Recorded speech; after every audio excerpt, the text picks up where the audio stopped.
in New York. The New York Mets play the Philadelphia Phillies. Mets baseball is presented in HD by IOTV. Get your HD free with IOTV. Have a pleasant afternoon, everybody, and welcome to Citi Field. Gary Cohen, Ron Darling, Leather Keith Hernandez with you as the Mets play the rubber game of a three-game series against the Philadelphia Phillies. The Mets cooled off the hot Phillies yesterday with a 4-3 win despite some poor base running and poor defense, and they did it with good pitching from Mike Pelfrey and the continued September exploits of Isaac Benjamin Davis. Well, Isaac Benjamin Davis is red hot, hitting .471 in the month of September in 34 at-bats. That leads the MLB. 4 for 4 day yesterday with 3 RBIs. A very impressive at-bat off J.C. Romero. Got ahead of 3-0 count. Got the base hit up the middle with the bases loaded. That was a difference in the game. He's hitting .314 against left-handers. But what I like about Ike, when I see the big difference now in his recent success, is that for 2 months he was taking that outside corner pitch, and they kept throwing it to him, and he kept taking it and falling behind the count. Now he's going after it aggressively. He's starting to see left center field again, and there you have the results. Yesterday, Mike Pelfrey got his career-high 14th win. Today, John Neese tries to get to 10 wins, something no Met rookie has done in 25 years. Yeah, since Rick Aguilera in 1985. And the thing about Jonathan Neese is that he's had a couple of hiccups late. He did win his last start, but the Mets got him 18 runs. But he'll have to go back to getting that cutter inside to the right-handers because he's going to have to be at his best today against Roy Oswalt, who is, after the coming over from Houston over to the Philadelphia Phillies, has been outstanding. He lost his first start, but after that he has been perfect, as have the Phillies in his starts. His 300th start today, 148 big league wins. And with Oswalt and Halladay and Hamels, the Phillies are primed for the postseason, but first they've got to get there. Tied for first going into the day, rubber game, Mets and Phillies coming up on SNY.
By Geico.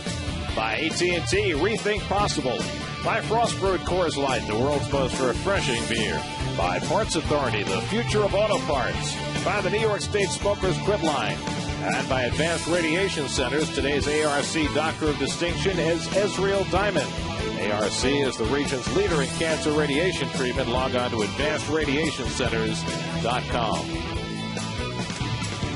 Get inside Citi Field. Take a guided tour of Citi Field and visit the Mets clubhouse, dugout, the Mets Hall of Fame and Museum, and more. Call 718-507-TIXX or log on to Mets.com to reserve your tour today. Here's your Chevy around the majors. Alex Gonzalez hit the 3-run homer in the bottom of the 12th to give the Braves a 6-3 win over the Phillies and retie first place in the National League East. Tim Stauffer started for the second time in less than a week. 6 scoreless innings. The Padres beat the Giants 1-0. And the Rockies scratched out a couple of runs in the 7th to beat the Diamondbacks 2-1. 9 straight for the Rockies. They're 2.5 back in the National League West. And here is a look at the National League playoff picture as John Neese walks in from the bullpen to get ready for his start today. Phillies and Braves all tied up in the East. Padres back to a 1-game lead in the West.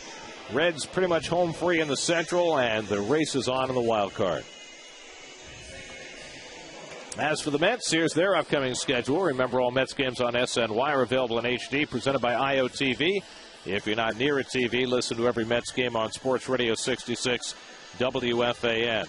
The Bucks are in for 4 games starting tomorrow night.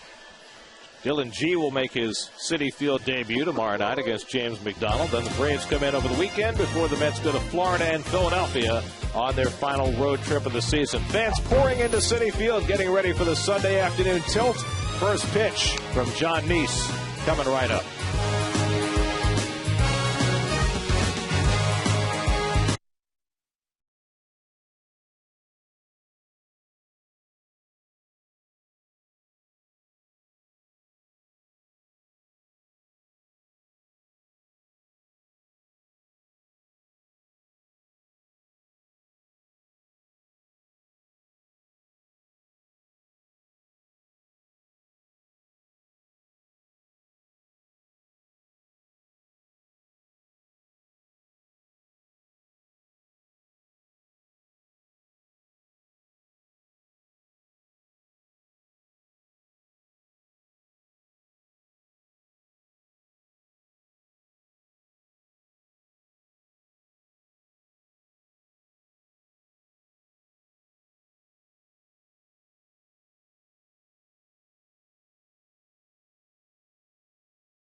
Here's the fourth starting lineup for the Phillies, and Charlie Manuel's gone with the same unit all 3 games except for his catcher, with Jimmy Rollins missing all 3 because of the hamstring injury. Wilson Valdez stays at shortstop, and Shane Victorino remains in the leadoff spot.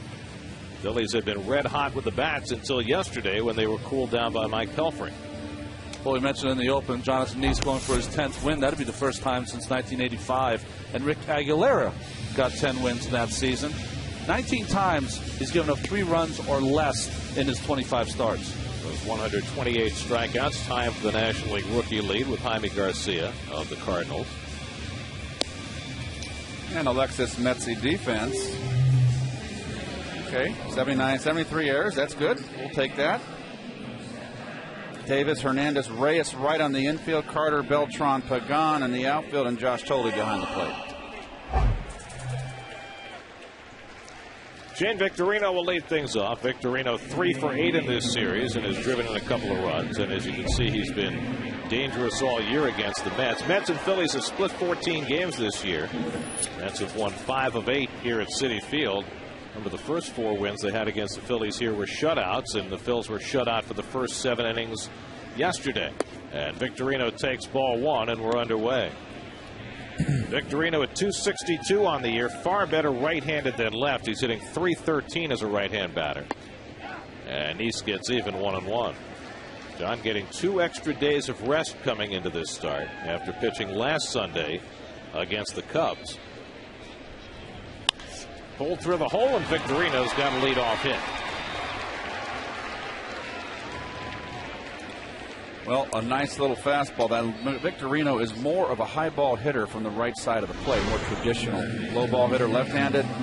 This is belt high, just a cutter that didn't have much life to it. Yeah, and in fact, it just spins right in the middle of the plate, begging Victorino to hit that ball hard, and he did. And it continues a disturbing trend for Nice. In each of his last 2 starts, he's allowed 4 hits to batters leading off innings. And here he's given up another leadoff hit.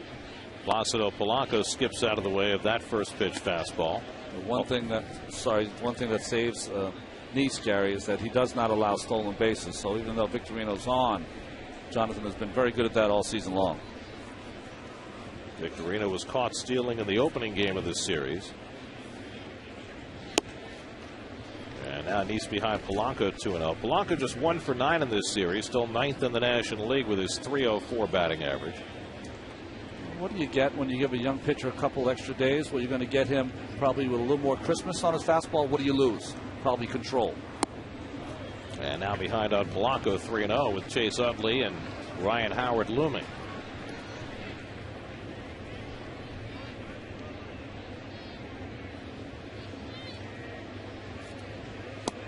Polanco taking all the way, 3-1. Got to take your chances here, struggling to get this control early. Here's a fastball and put it in a good spot, and hopefully it finds a glove. Well, the Phillies haven't had much luck against Nice. He's made 2 starts against them this year, and in each case pitched 7 innings, gave up a run on 4 hits. So he's been spectacular against Philadelphia. And now he's worked his way back to 3-2 against Polanco. Now Polanco, a tough hitter to strike out. You have to figure Victorino's going to run here. Absolutely. I think you have to send Victorino. I think the Phillies want to try to send a message early in this game, this rubber match. Big game for the Phillies. They drop back into a first-place tie with the Braves pulling one out yesterday. Victorino not going, and Polanco fouls it off. Very interesting.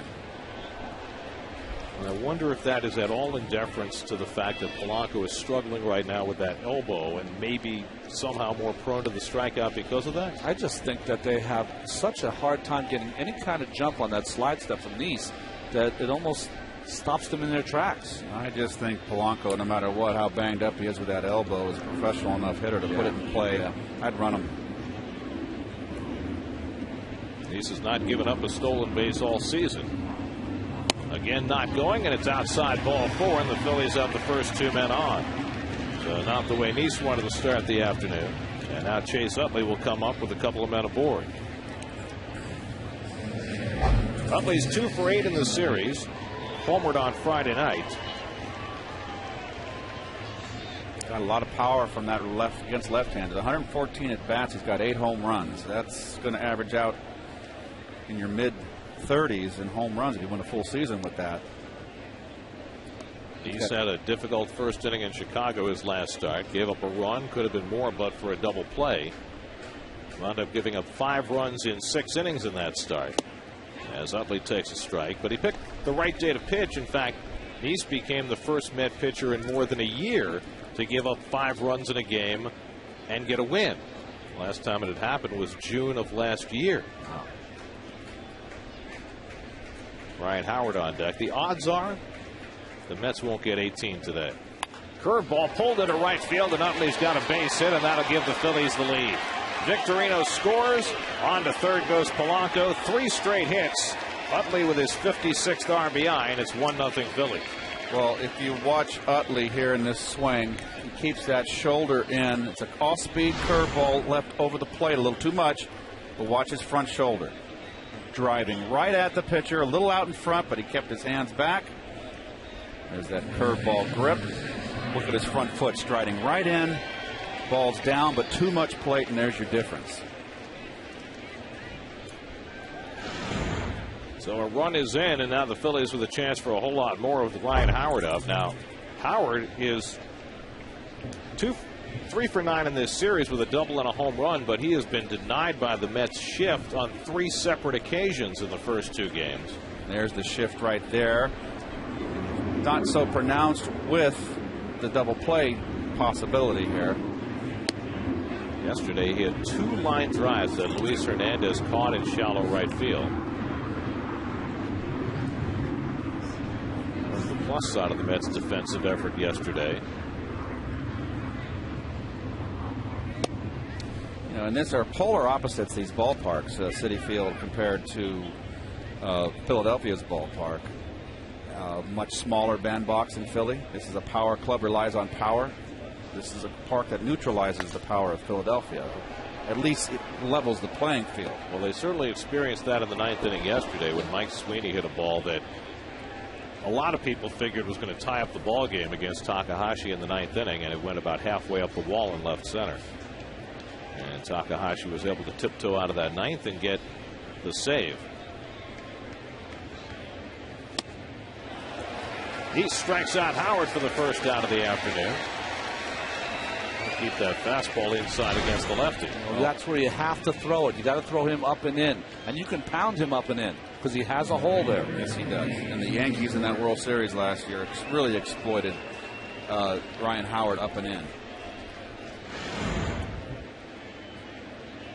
So now 1 out. Runners still at first and third. And here's Jason Worth. Worth 2 for 9 in this series. He has struggled all year with runners in scoring position. That's why he has only 66 runs batted in.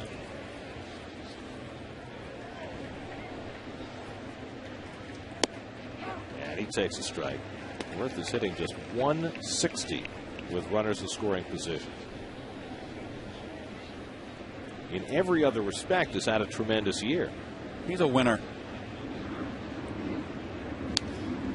And now Neese is ahead of him 0-2. Neese has done this all year. He's not out of the woods yet, but he's been in trouble, and he seems to just gather himself, Ronnie, and if you're going to get him, you got to beat him. He's pretty unflappable, I think, for a young pitcher. Just tries to execute his pitches. I know that Dan Worth and he really have seen eye to eye all season long.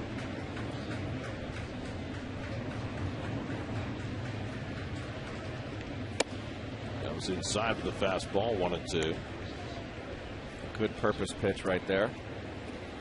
Raul Ibanez hitting 6th in the order, waiting on deck. A run is in, first and third, and 1 out. And Worth goes down swinging. And that's the 2nd out. Back-to-back strikeouts for Neese, and now there are 2 away. Jeez. He wants the fastball in, but it got the other side of the plate. It was a cutter, Ronnie, huh? That's the one thing about Jonathan Neese. One of his strengths is that I don't think he knows how much that ball is going to cut. And sometimes when he throws that cutter, it does not cut. Almost acts like a backup slider. That was a good pitch to hit right there. That had a lot of plate. So now 2 out, and Neese with a chance to minimize the damage as he takes on Ibanez. Ibanez 3 for 8 in the series, and the fastball has him swinging, 0-1. And all of a sudden, Mr. Neese is dial it up a notch. Victorino at Blanco at third, Utley at first with 2 out. And that's a strike, and now it's 0-2. Jim Wolf behind the plate. He is a pitcher's umpire. He's a pitcher's brother. That's right. He's aggressive. He likes to call strikes, and that's makes him one of the better umpires. 0-2. Swing and a miss. He struck him out. John Neese with 3 straight strikeouts. Howard, Worth, and Ibanez to limit the Phillies to 1 run.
Beltran back in the lineup after missing one game with left knee tendonitis. Chris Carter gets the start in left. Jose Reyes starts his third game since coming back from the oblique after homering yesterday. And he'll lead off against Roy Oswalt. And the first pitch taken high for ball one. Well, that's interesting. First pitch changeup from Roy Oswalt. You don't see that very often. Those numbers are a little skewed. Great ERA. Look at the hits to innings pitched. 147 and 183 and 2/3 innings. Popped up, and Victorino in shallow center field puts it away for the first out. Reyes now 2 for 10 after returning to the lineup, but I think has swung the bat well from the left side, which had been the troubling side with that oblique injury, and I think that's a good sign for Reyes going down these last few weeks. I think for Reyes, the most important thing is for him to stay healthy all the way for the rest of the 20 games. Finish this season strong. Now Angel Pagan has been struggling a bit, 2 for his last 20, and trying to bunt his way on. 0-1. Oswalt's one of the few guys that looks good with the jacked up pants. I love the way he looks in those socks. Now 33 years old, lost his first start for the Phillies, but has been spectacular since then. Full toward the hole, and Pagan's got a base hit. A lot of off-speed pitches early from Oswalt, and Pagan takes advantage with a one-out single.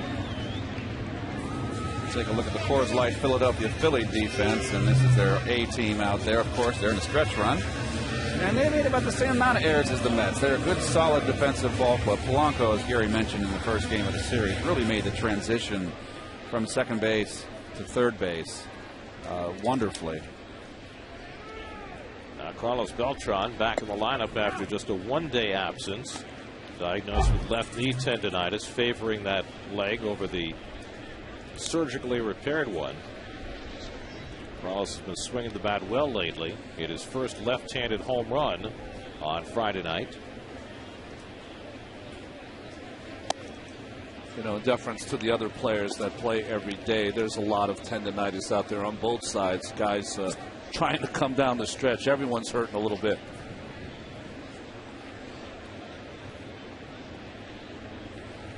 Oswalt, since his 8 starts with the Phillies, opponents have only been hitting 198 against him.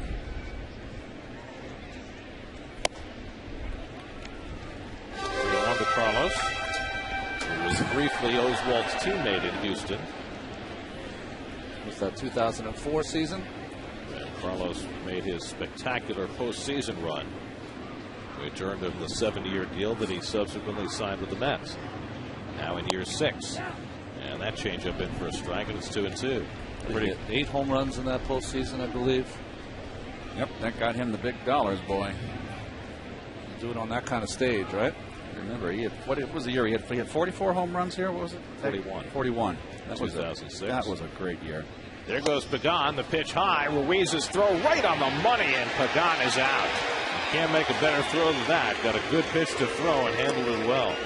Boy, oh boy, this is right to the bag. This is right to the bag. Good pitch to throw. Watch the footwork. It's always important. Squares up. Hey.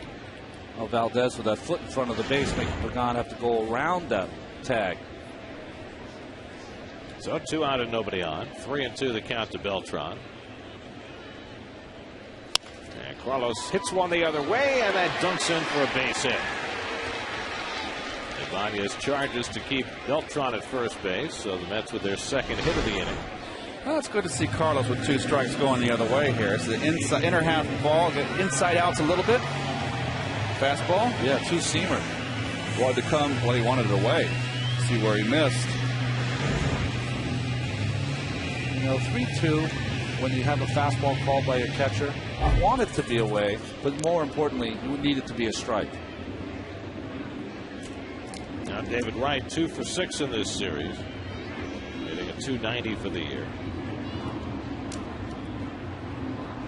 5th in the National League with his 92 runs batted in, and Oswalt runs one inside.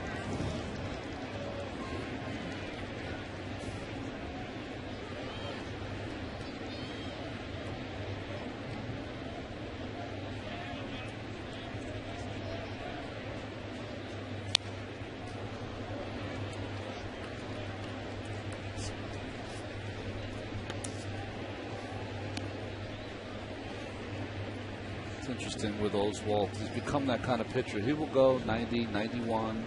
If he gets behind you, then he'll shoot it up to 94. He always has some left in reserve.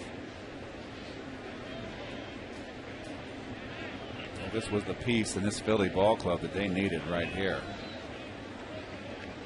Well, think about it. 2 successive years now, they've been able to go out and get a pitcher. Cliff Lee last season, and this year Roy Oswalt, who helps redefine their team late in the year. Of course, ultimately, it came down to the decision to keep Lee or to make this later deal for Oswalt. And right now, you might take Oswalt over Lee. Lee's going to pitch today, but there's a lot of question right now about Cliff Lee. There's not much about the way Oswalt is pitching. Good change up here. Starts away and then just runs down after those fastballs in against David. Had David out in front, too. Completely fooled by that. Oswalt has been a great late season pitcher. He's pounding that fastball, and he's mad at himself, too. Yeah, you're right about that. September and October, career 30-9, Mr. Oswalt with a 2.78 earned run average. So I'm not reading that correctly. That you gave his career number. This is his since 2003. Right. Oh, goodness. What a change. So Oswalt strikes out right to end the inning. Mets get a couple of hits. 1-0 Phillies after 1.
Carlos Ruiz will lead off against John Neese, who gave up 2 hits and a walk.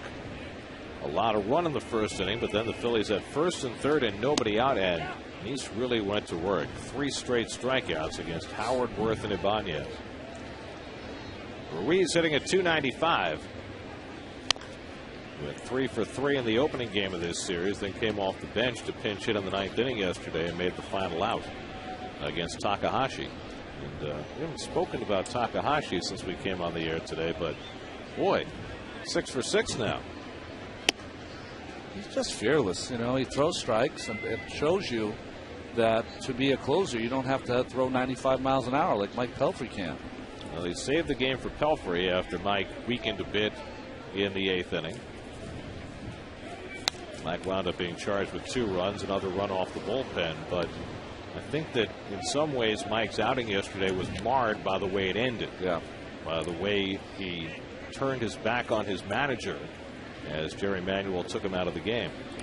Well, Jerry said he had no problem with it, but that's Jerry talking late in the season, doesn't want to really stir up anything. But, you know, since the beginning of time, the etiquette is when the manager comes out, you hand him the baseball, and he hands it to the reliever. And in this case, Pelf decided to hand it to the reliever himself, and really, obviously turned his back on Jerry. That was as obvious as it gets. Well, Hernandez throws out Ruiz for the first out. Well, if you missed it yesterday, this is what it looked like. Pelfrey is an enigma. I mean, he never turned around. Bobby Parnell was coming in from the bullpen, and I mean, this is just completely disrespectful. Yes, it is. It's disrespectful. It's also childish. It's just not good. You don't do those kind of things. Never. You know what some managers will tell you? That'll be the last time I take the ball from you because you're not going to get it anymore. Well, you remember what happened with Frank Robinson and Tomo Oka when Oka tossed Frank the ball.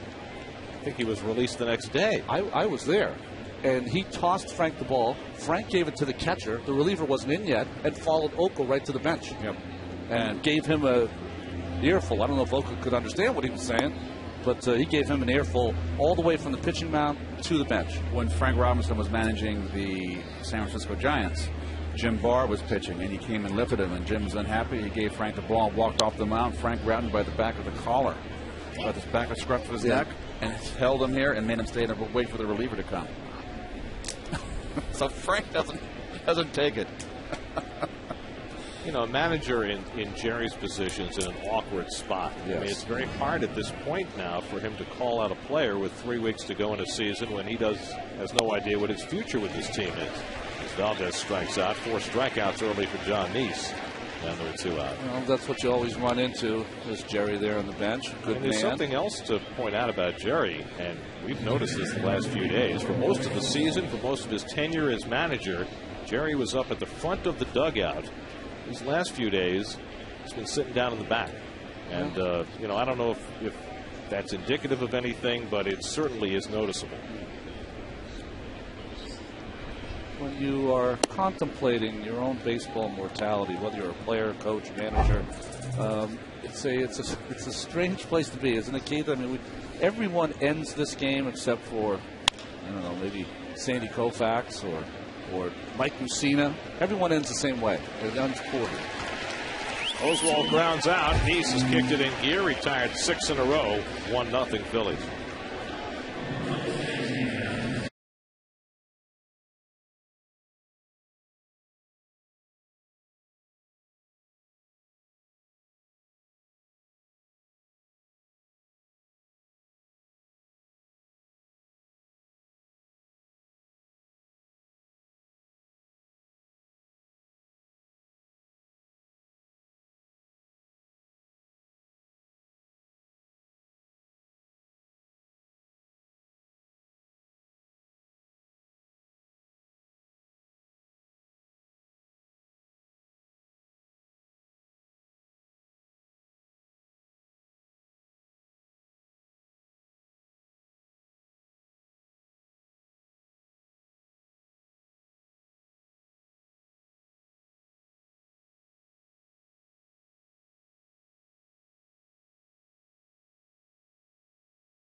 The series with the Pirates begins tomorrow night at 7:10 p.m. Tickets start at $11. Get your seats direct from the Mets at Mets.com.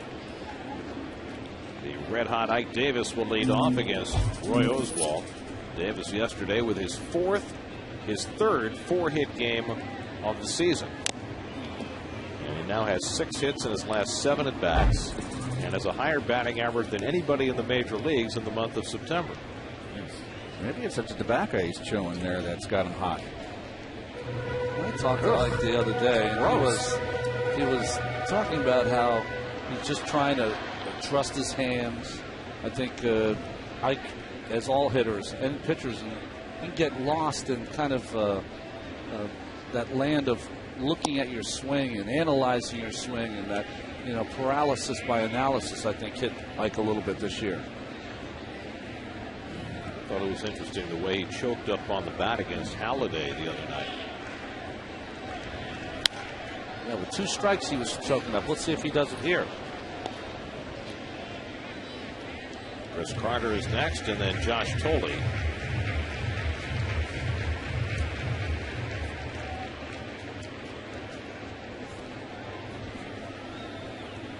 Ike now with 67 runs batted in. He's just 7 to tie Darryl Strawberry's club record for rookies. Got every chance of that with 20 games to go.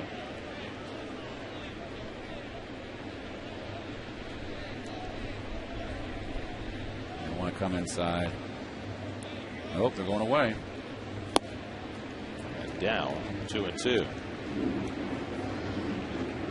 Saw something I haven't seen in a long time, Ron. You saw Oswalt brush his glove down his front of his jersey, and was either an add-on or a subtract. Well, the Phillies have used multiple signs throughout this series as Ike rolls over one, and Utley throws him out, 1 away. What I mean by that, folks, Ronnie could probably explain. Don Sutton was always the master of that. He would run his glove down vertically down his chest. And that way, if he did it twice, it would be okay. If the sign stopped on a fastball, then it would be 1-2, and he'd just track back or add on. Yeah, usually it add on. So it'd go from a fastball, which is 1, 2 more makes it 3, which is the slider. Right. So very interesting, all the cat and mouse that goes on out there. But Don Sutton was the master. Chris Carter getting the start in left field today. 23rd game he started this year. Has had a hit and a walk in this series as a pinch hitter. And Oswalt gets ahead of him 0-2. Oswalt is pounding those left-handers in, isn't he? Going to make them aware that he's going to come inside, and just like he did with Ike, he's going to change up away. Oswalt is a little guy who's always pitched like a big guy. He's got presence. He reminds me of the right-handed version of Yohan Santana. Fiery competitor. They're not that tall. Tough as nails. Toward the middle of the diamond, and Valdez picks it. And Carter retired, 2 out. Inside pitch brought to you by the Xerox Business of Baseball. Xerox, ready for real business. Well, he hasn't really used it yet, but you're going to have to lay off the high heat. Anytime he's up in the strike zone, he has a little more on it. You haven't seen the slow curve yet. That's something that he'll feature, especially against the left-handed hitters. And I talked about him being a fiery competitor. Just one of those guys that he has a presence on the mound. We talk about body language on the mound. His body language is, this is my day, get out of the way. Josh Tolley 4 for 8 in this series, back over 300 for the year at 303.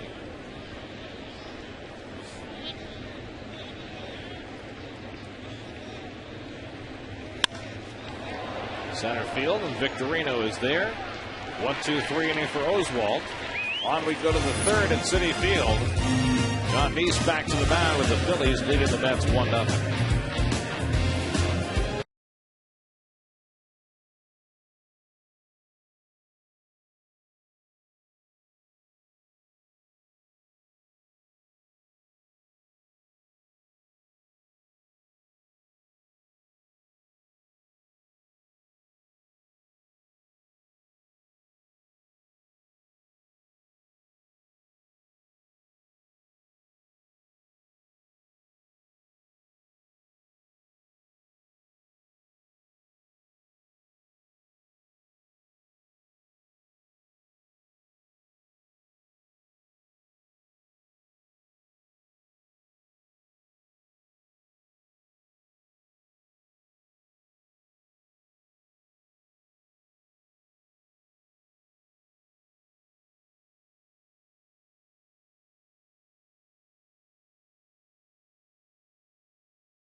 Rohrer, the president and CEO of Kinray. Kevin? So, we talked a couple months ago about the initiative that you did here, donating money to every Met home run at Citi Field.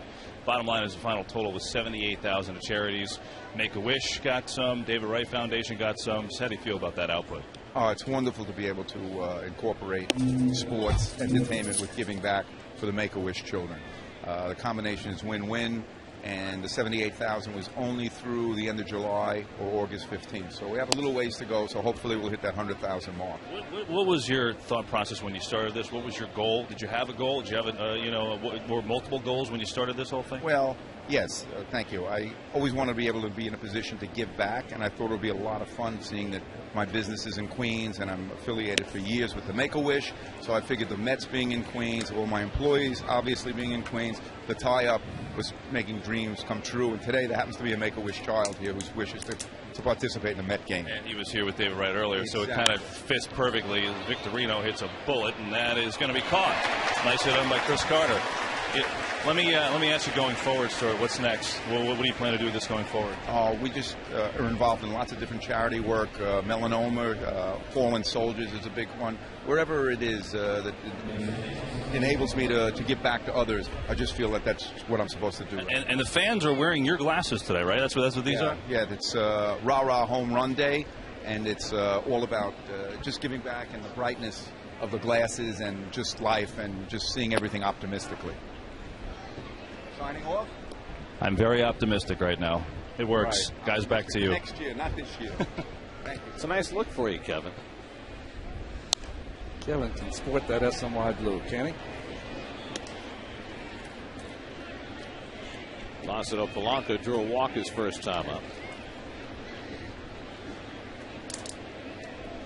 Thanks to Stuart Rohrer and Kinray for all the fine charitable work they've done this year.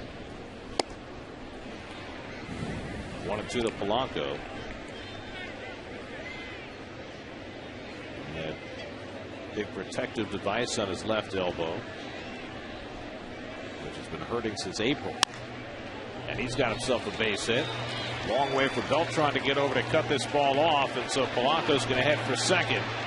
And the tag too late. It's a double for Polanco. Beltran playing way over in right center field and have a lot of ground to cover to get to this ball. Nice hitting by Polanco right there. Ball too much place. You see all that ground that Beltran has to cover, and that's just good hustle. That's where we see the problem with Carlos with that tender knee. After he makes a run, a long run after something, good hustle. It's hard for him to stop his momentum to plant and throw. It takes him around 2-3 steps to gather himself. That's the third hit off John Neese, and now Utley, who drove in the Phillies run, bounces one. Luis Hernandez right there, and there are two out as Polanco moves over to third.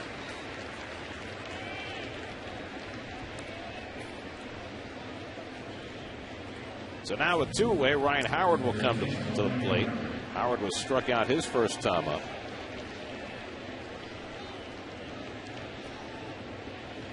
Ryan Howard earlier this week got to 250 home runs in his career, and he did it in fewer games than any player in Major League history,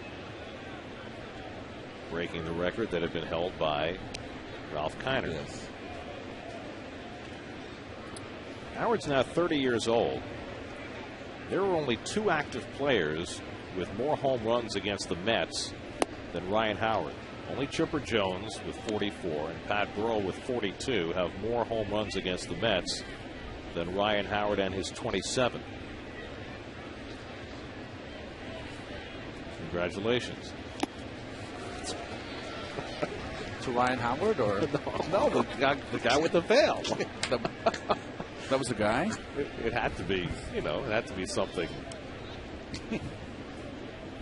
important. He's running it inside, and it's 2-1 to Howard. Howard hit his 29th home run here yesterday on Friday night, and it was a home run the likes of which we have not seen in this ballpark before. Left-hand hitter with a rising line drive that cleared the big wall and left. Held that swing. Marty Foster with the call, and it's 3-1.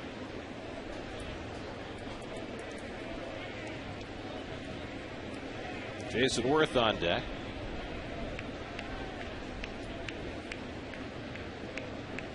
And Howard waving at that cutter, and it's 3-2.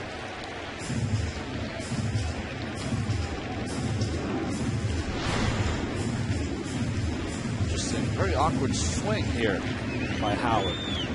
A nice pitch by Neese. 3-2. Line the other way and through the vacated hole, and that'll bring in a run. Polanco comes in to score. Well, Howard, who had been robbed by the shift of 3 hits in this series, gets one the other way where the shift isn't playing. Well, that's just good hitting right there, going the opposite field. 99 RBIs now for Howard, and a 2-0 Phillies lead. Now Jason Worth, who struck out his first time up.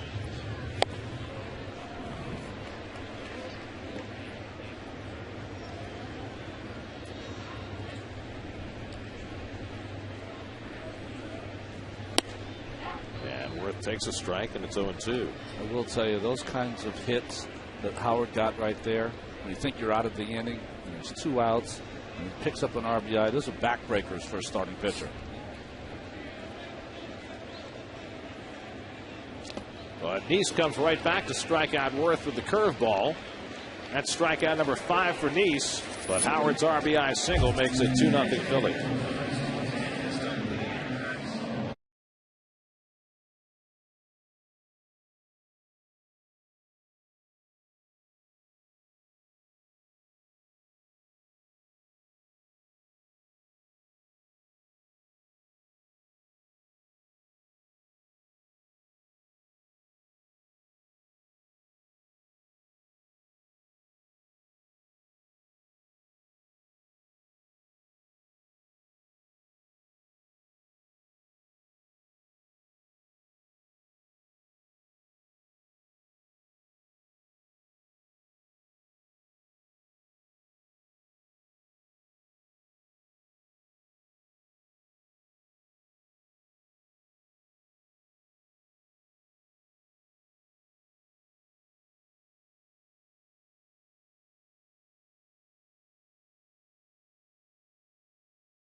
John Neese, after that top of the 3rd inning, giving up the 2-out hit to Ryan Howard, and not very happy.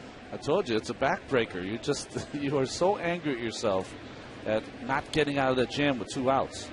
Luis Hernandez leads off and takes a strike. Hernandez has started all 3 games in this series. Very puzzling, with the Mets leaving Ruben Tejada on the bench for this entire series against the Phillies. Jerry Manuel's explanation is, right now Hernandez is playing well and we're trying to win as many games as we can. But the Mets right now, with 20 games to go in a season where they have no chance for the postseason, you would think would be aiming toward 2011.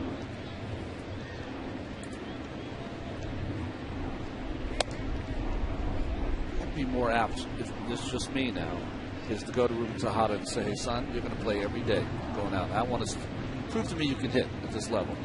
And if you can, then you'll be on this team next season. That's what also runs in September is all about. Tapper back to Oswalt, and Hernandez is retired. And the thing about it is also that right before he went back to the bench with Reyes' return to the lineup, Tejada had started to hit. That's right. I mean, he was hitting the best that he had in months at this level.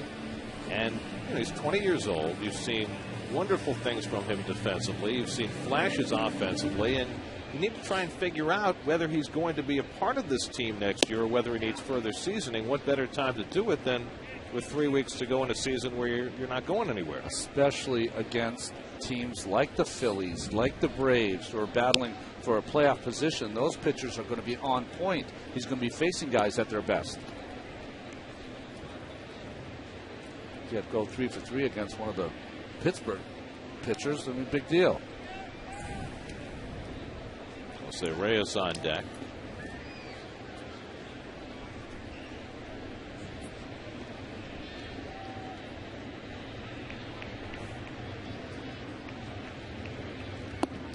And East watches the curveball low. It's 1-2.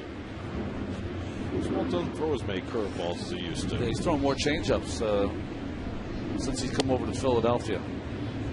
One of the reasons he threw a curveball there, and most pitchers will do that. If you've gone the first time through the lineup, you haven't thrown any curveballs, you take a chance to throw it against the pitcher and try to get your feel. Because there was a time he threw that pitch a lot while he was with the Astros.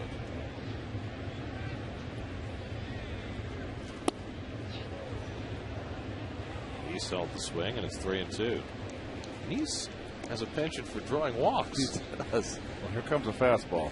He has 7 walks this year. I think that's more than Barajas had when he was here.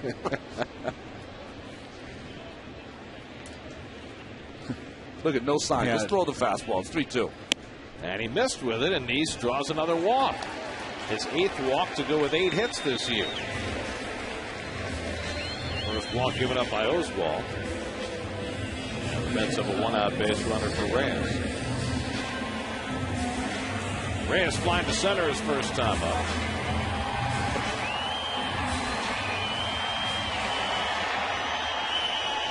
Say homered yesterday against Kyle Kendrick and hit it about a half dozen rows back in the Pepsi porch.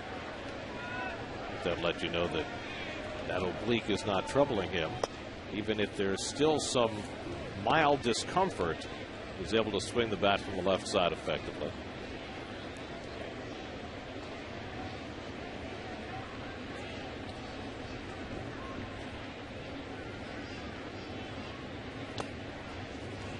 Slider misses 2-0.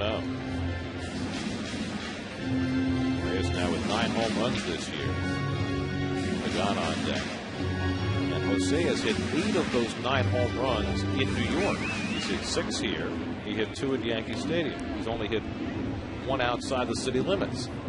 And that was in Baltimore. Oswalt right now against the left-handers is missing with his fastball away. He's missing enough where it's not helping him. It's not close. He's got to get that target a little more over to the left. I have a question for you after this pitch, Ron. Out at second, and Reyes safe at first. So the 4-6 force play erases Neese for the second out.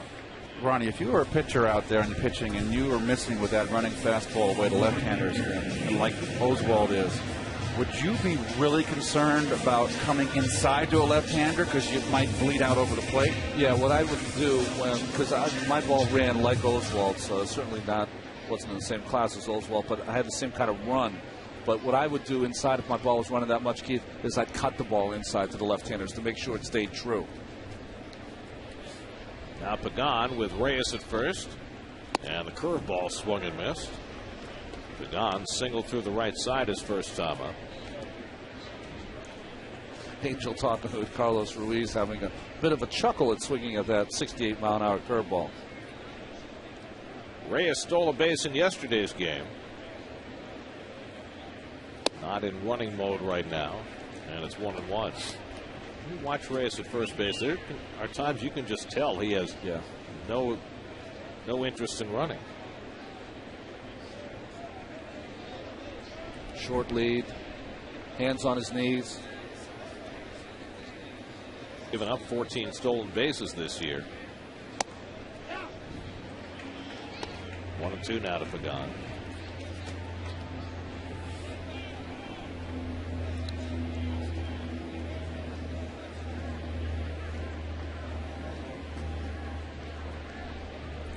I think that's going to be something that whoever manages this team is going to have to really take a keen eye on what kind of offensive team is this team. Is it a team that keeps waiting for that big hit that's left them wanting all season long, or is it a team that's going to try to generate offense? There he goes, big lead. Pagan pops one up. Valdez, who was going to cover, has to retreat. Ibanez comes on and makes the grab. Valdez wasn't going to get there, so Ibanez bailed him out. And that'll do it for the Mets in the bottom of the third. Let's go to Matt Cerrone from MetsBlog.com at the Verizon studio for a quick update on what the fans are thinking.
Driving at least 120 runs in a season. Wow.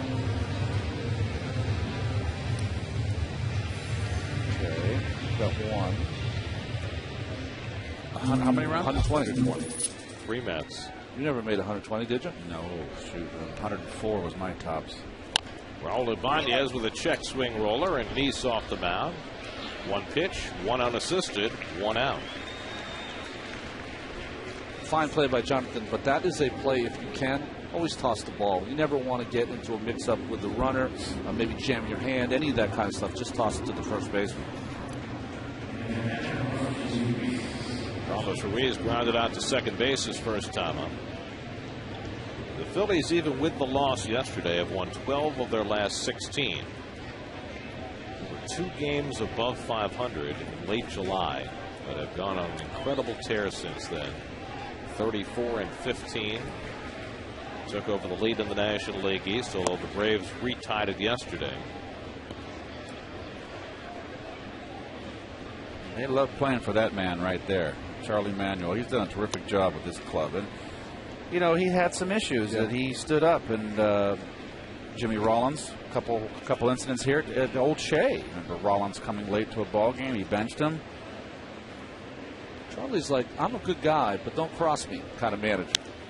Well, the Phillies have won 3 straight division titles, going for their 4th this year, and there have been several times over the last 3 years now where Charlie has publicly talked about complacency. Yes. Where he felt his team was losing their edge a little bit. David Wright with a difficult pickup, and he throws out Ruiz for the second out. And I think it's inevitable for any winning team to go through those periods, but Charlie has not allowed them to pass unannounced. Oh, there's a guy that berates his team publicly in the paper, and you've got certain players here that the manager says something in the paper, they get all upset, and there's your difference. One team's in 4th place, the other team's in 1st place.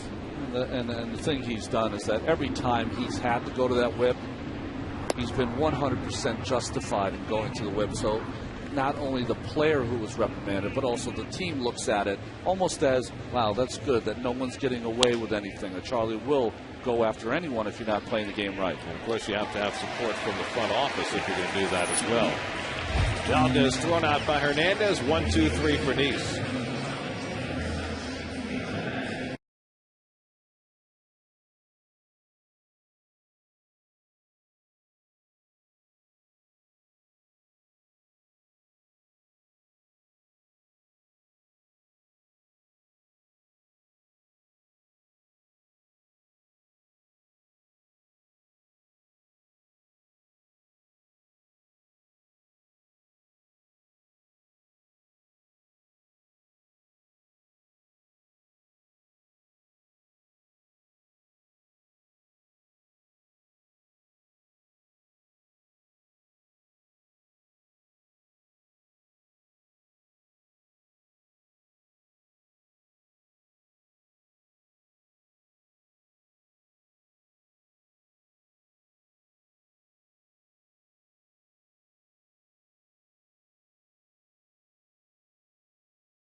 Carlos Beltran leads off the home fourth inning with the Mets down 2-0. Had an opposite field single his first time up.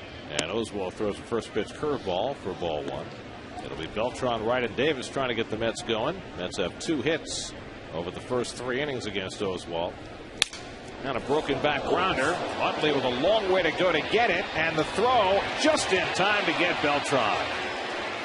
The barrel of the bat wound up in the stands. And Utley wound up in the outfield throwing out Beltran. Barely got him. A little delay, but he put something on the throw. Yep.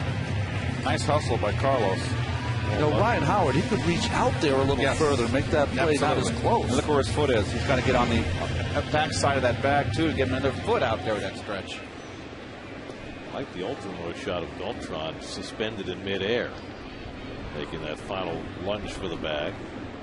David Wright struck out his first time up, and he takes ball one. I never saw the play live because I was just watching the bat that went into the stands like a saber. Everybody okay with it? Everyone seems fine, so that's good. I was fearful of that stuff.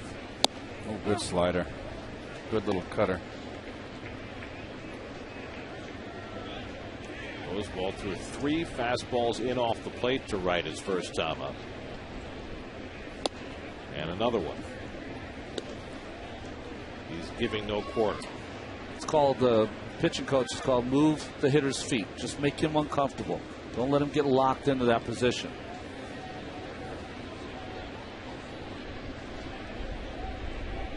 That's not faced Oswalt since 2008. And another good slider, and it's 2-2.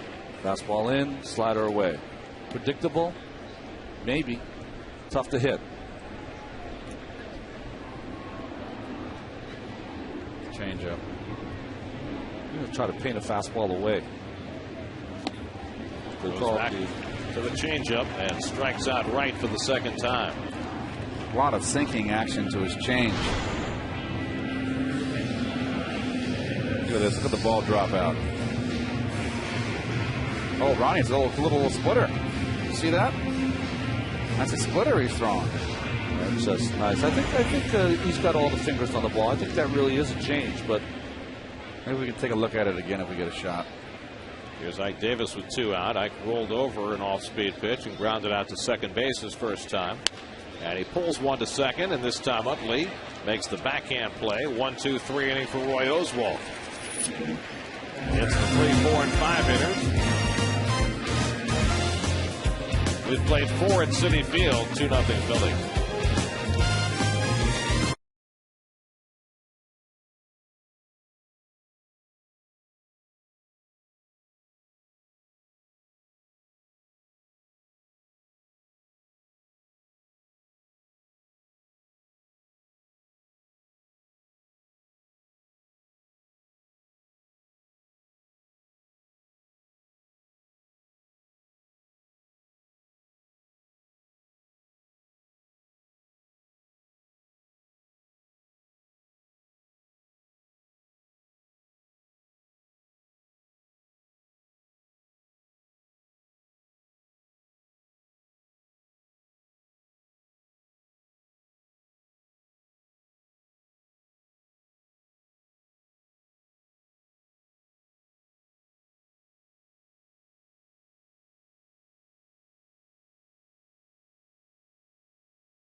Trivia question: the only 3 Mets to drive in at least 120 runs in a season.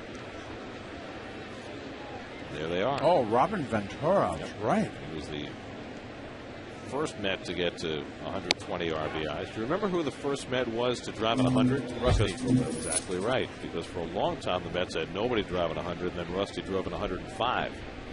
And that was the club record for a long time.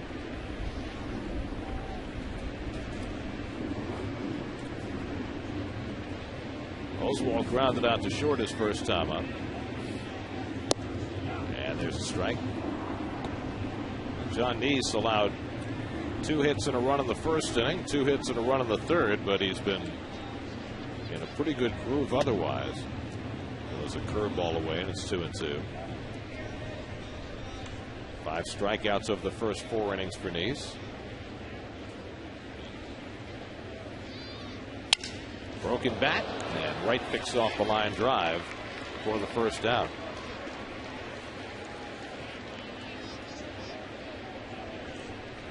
That is a real weapon. Look at how that. I know. You see so many bats splinter like that, just like they're shaved.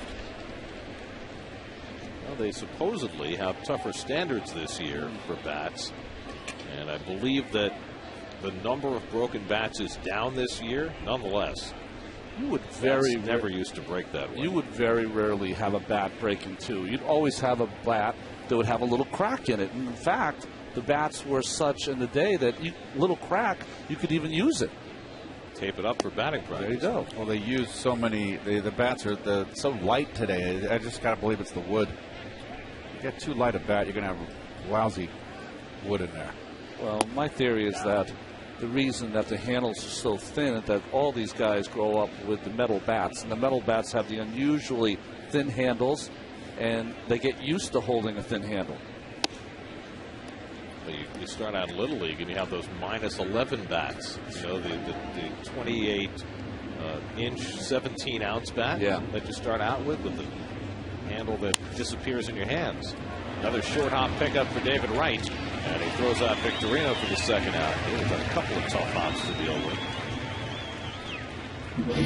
New York Mets baseball on SNY is brought to you by Rums of Puerto Rico, the rum capital of the world. By Bob's Discount Furniture, now open in Manhattan off the FDR Drive at 117th Street. Go to mybobs.com for details. And by Lexus. Polanco has been up board twice with a walk and a double to left center. Came in to score a run in the third. Phillies have 4 hits off Jonathan Neese. And Polanco pops up the first pitch. Luis Hernandez settled under it. And the side retired. Another 1-2-3 inning for Neese. He's retired 7 in a row. Halfway through, 2-0 Phillies.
Chris Carter leads off for the Mets in the home 5th inning. Carter grounded out to short his first time up. I was talking with Chris before the game today. You know, he started out in the Diamondbacks organization when he came out of Stanford. He was talking about the talent that he played with in the Diamondbacks minor league system. Check this out. Instructional league after his first season in 2004. He was the first baseman. Dan Uggla at second. Stephen Drew at short. Mark Reynolds at third.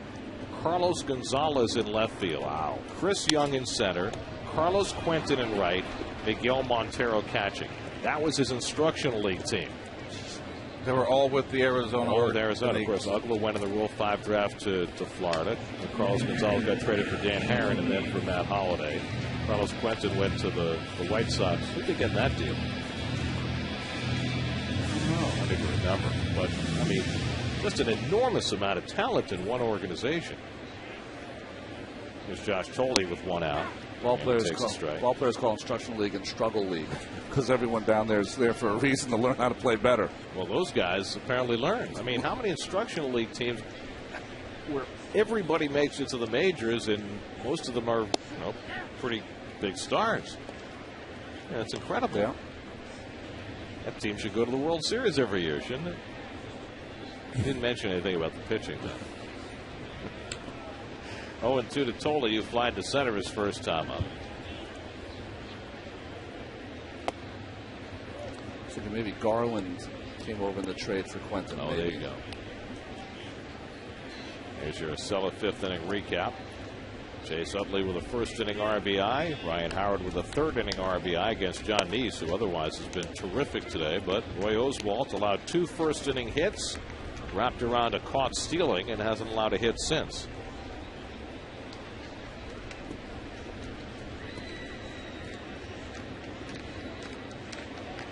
And Toley cracks one to second, and Utley snags the sharp one hopper.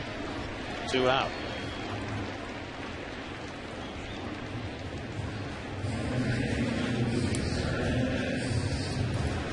So 2 out and nobody on. Here's Luis Hernandez, who had a comebacker his first time up. After a fast start with the bat for the Mets, Hernandez 0 for his last 8.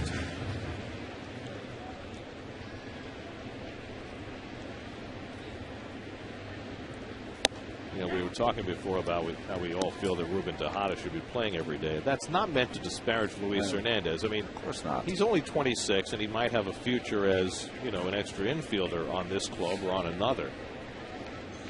But if you have a prospect who you think has a chance to be a starting player in the big leagues, I think that was the point. That you're looking at upside in terms of who you can play this time of year.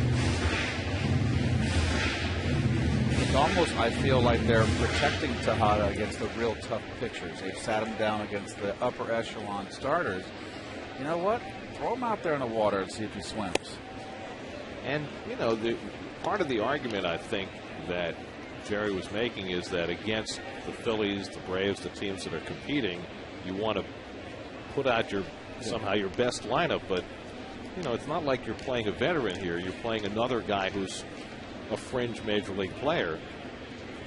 I just don't get it. By the way, not playing today also is Luis Castillo, who, by the way, is celebrating his 35th birthday today.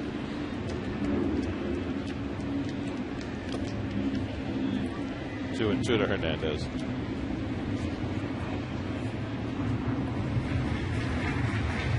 A young guy wants to play. And, if your manager doesn't run you out there and, say, protects you, as we think, with a strike 3 to end the inning there and a high fastball, what does that do to the psyche of the player that wants to play? It hurts your confidence. Oswalt with 5 scores.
Part of the batting order coming up for the Phillies in the 6th inning against John Neese, Utley, Howard, and Worth.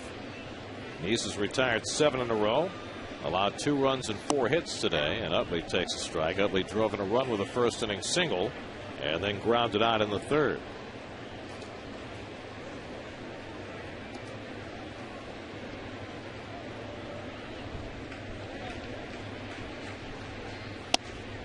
And Neese runs the fastball inside, 1-1.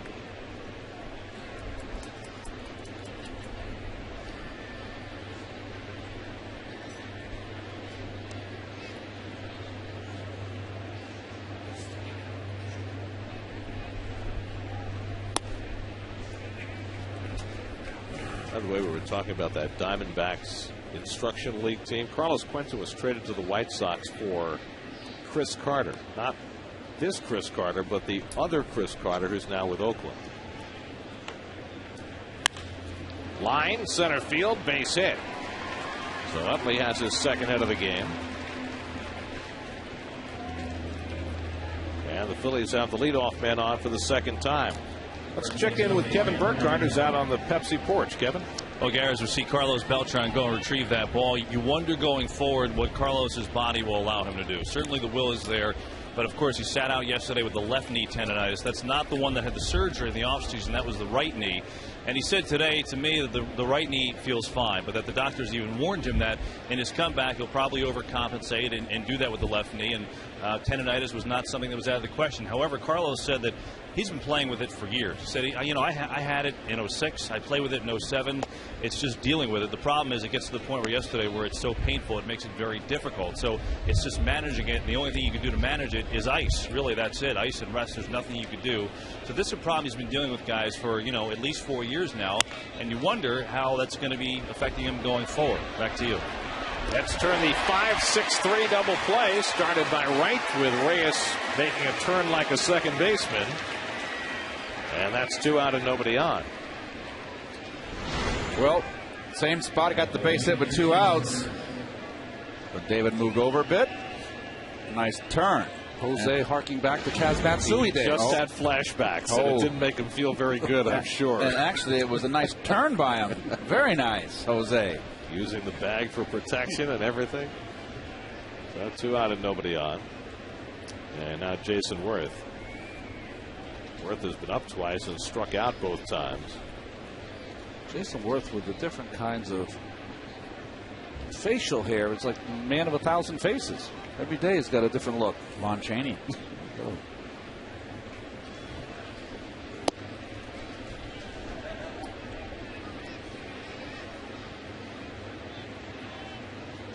Raul Ibanez would be next. And Neese paints the outside corner, 1-1. John Neese, after a 2 or 3 start span where he's had his bobbles, has looked very sharp today. 1-2. It's almost like the Philly hitters are not picking up that fastball out of Jonathan's hand. It's the 3rd time he's faced the Phillies this year, and the 3rd time he's pitched very well against them. Just inside, 2-2. He beat the Phillies 9-1 in Philadelphia in late April. Faced them again in Philadelphia in early August and pitched 7 innings, 1-run ball, and no decision for him. Strikes out Worth again. Tolley retrieves, and the 2-3 put out ends the inning. So he struck out Worth 3 times, 6 Ks on all overall for Neese. Still 2-0 Phillies.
Tickets at Mets.com. Browse the largest selection of official gear, including the latest apparel, nostalgic memorabilia, and authentic classics for the whole family. Get your gear from the official source, the Mets.com shop, except no substitutes. And John Neese has himself a base hit leading off in the 6th inning.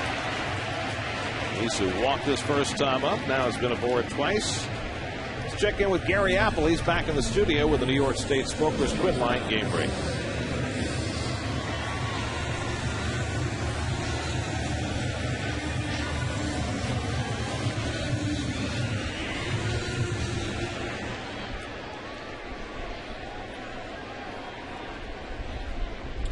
Rays a half game behind the Yankees as they get ready for their series coming up this week. There's a call strike to Reyes, who's 0 for 2. Fly to center, hit into a fielder's choice. The Mets have had 4 base runners in this game, and 2 of them are named Jonathan Neese. Pagan singled, and Beltran singled in the first. Neese has drawn a walk and singled, and that's been it against Oswald.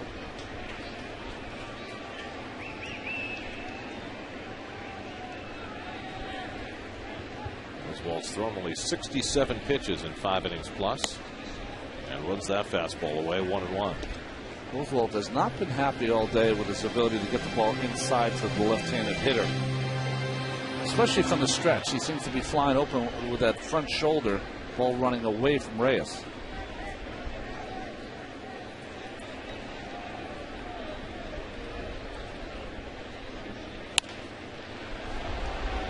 Valdez hurries to get the force at second, and Reyes is aboard with 1 out. They got that ball in on Reyes.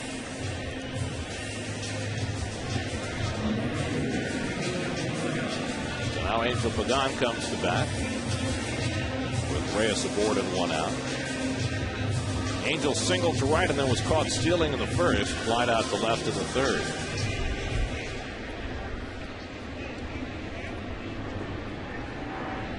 It has seemed as though these two teams have played close, low-scoring games every time they've squared off this year. Today, no exception.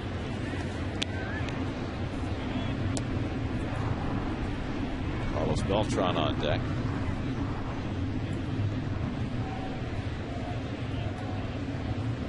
Oswald making his 9th start as a Philly.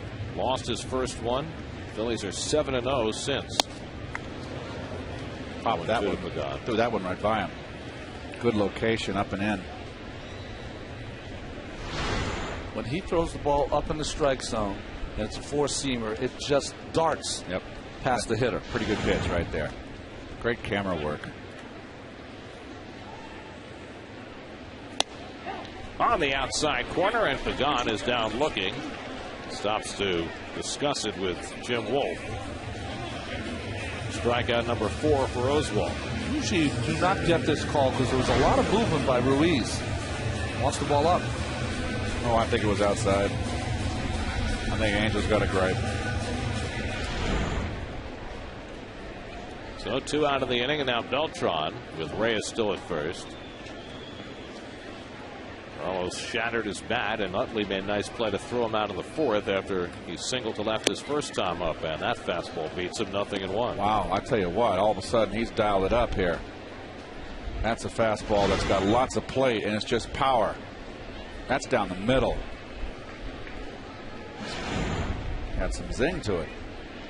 Blowing mist has begun in the ballpark, making it a little uncomfortable for the fans. 0-2 to Beltran.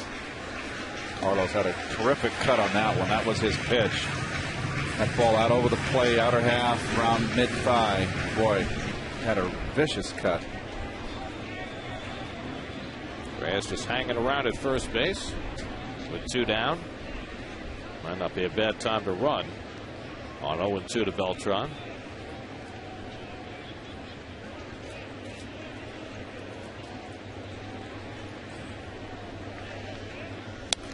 Carlos fouls off the breaking ball.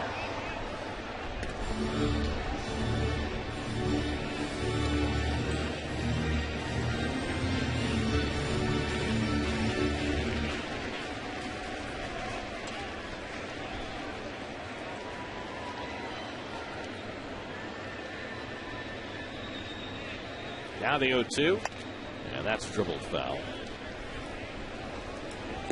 Roy Oswalt, 33 years old, 148 wins, only 83 losses. He just a bulldog coming down the stretch of the season. He just threw 2 slow pitches to Beltran. You'd have to figure he's going to pop one more inside here with the 0-2 count. But staying away. And stumbling off the mound on that last pitch.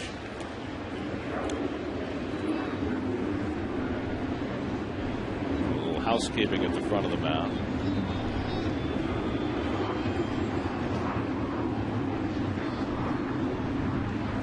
It's the second time he's asked for the count, which I find very funny. The elite pitchers, they always seem to know the count, but Oswald's just checking.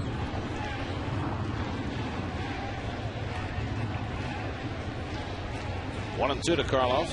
Reyes runs, and Beltran fouls off that fastball. First time Reyes has been on the move in this at bat.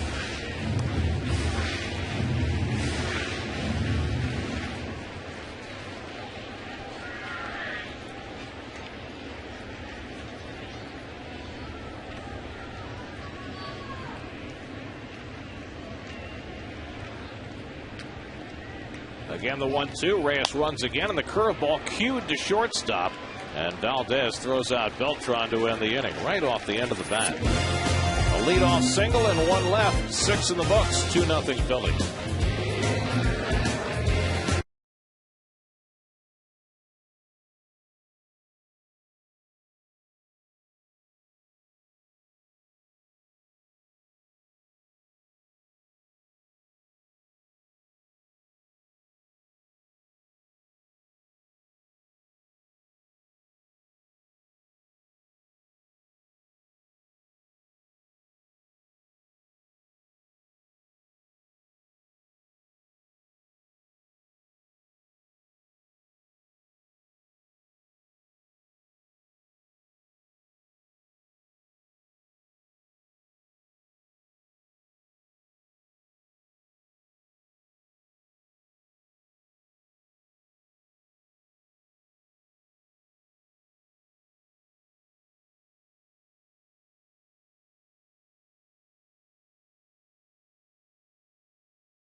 Preview of tomorrow's Jets season opener against Baltimore with up-to-the-minute news from the new Meadowlands, exclusive interviews, and insider info on Daily News Live presented by Citi prior to the New York Sports Local tomorrow at 5 on SNY.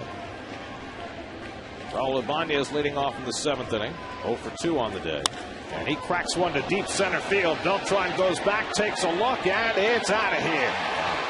Raul Ibanez with his 14th home run of the year on an 0-1 pitch. And he gives the Phillies a 3-0 lead.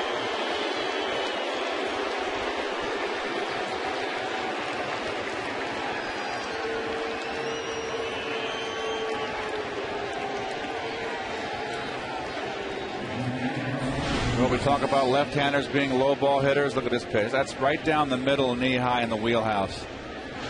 Ibanez is one of those classic left-hand hitters who loves that pitch down. Way too much plate. Looks like a heater. It is. Yep, right in the wheelhouse.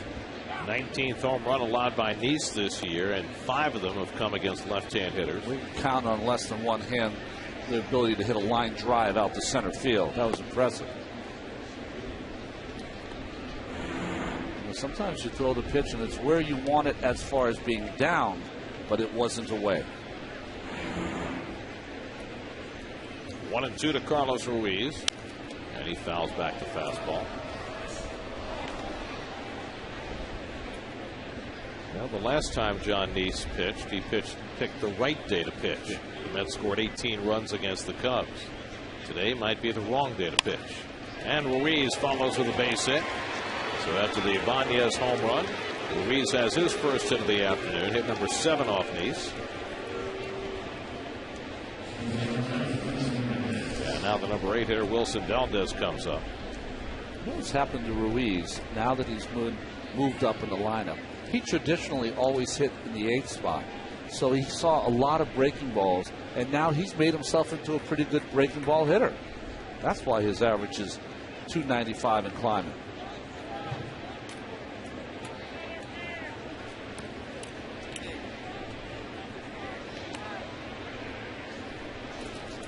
Valdez is struck out and grounded to second, 0 for 2. Got the pitcher on deck. Up and away for ball 1. Some stirring around in the Mets bullpen, and Manny Acosta will start throwing through that blowing mist. Started out as a cloudy but comfortable day, and all of a sudden it's gotten colder, and wind and the rain blowing in people's faces. Feels like an April day, doesn't it?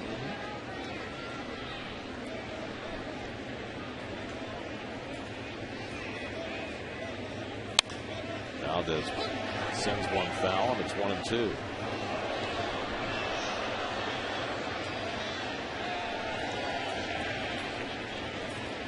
Oswald's on deck.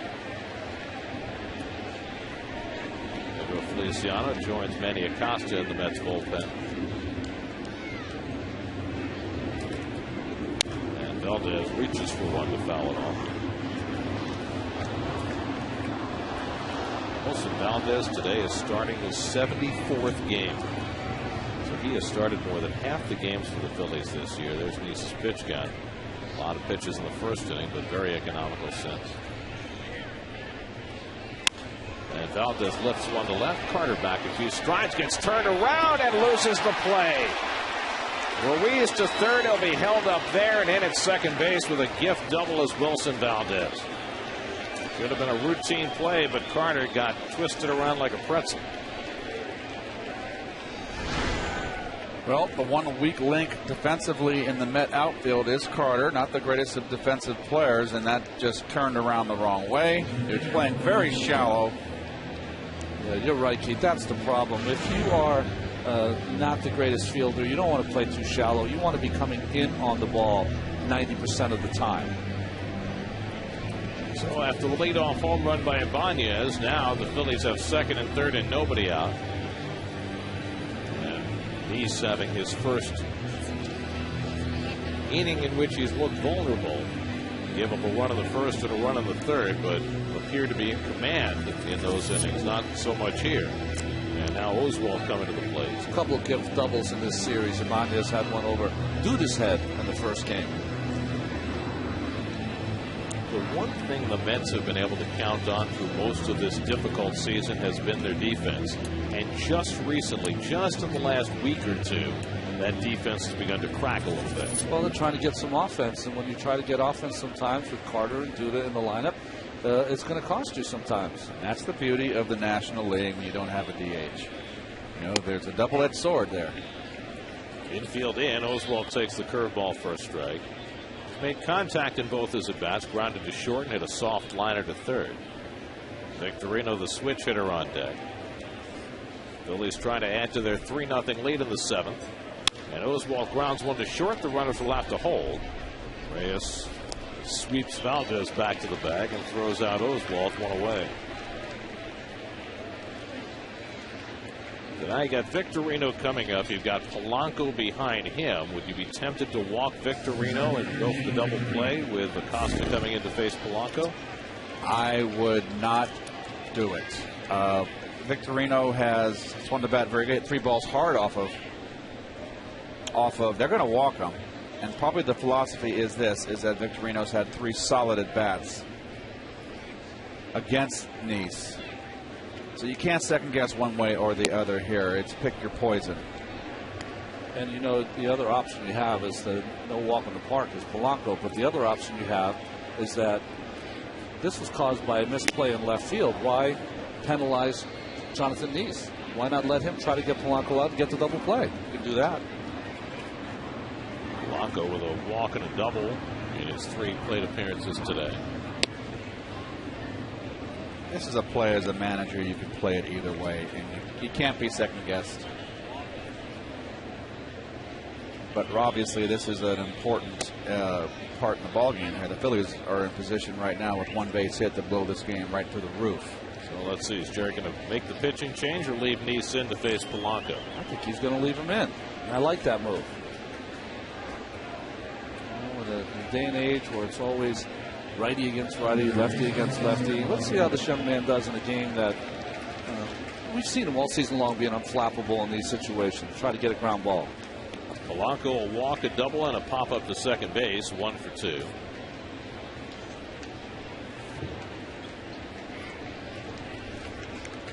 Bases loaded, 1 out, a run in here in the 7th, 3-0 Phillies. And Polanco takes up and away for ball 1. Good pitch to hit right here. You always liked in this situation, first ball, fastball hit, 1 pitch out of the box, or get ahead. Ground ball toward the hole. Reyes shuffles over, out at second. Hernandez turns it over, double play, side retired.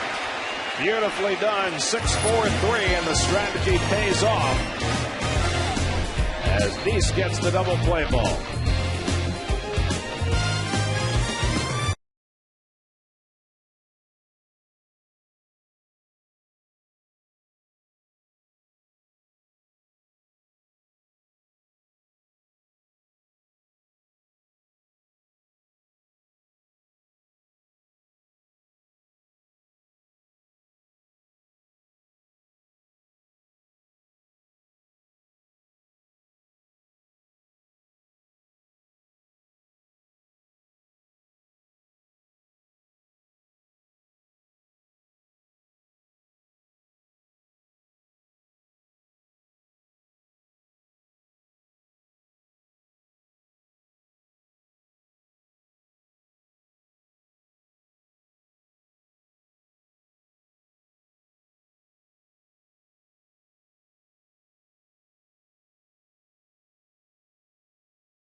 Series, Mets Pirates coverage begins with Subway pregame live tomorrow at 6:30 p.m. only on SNY.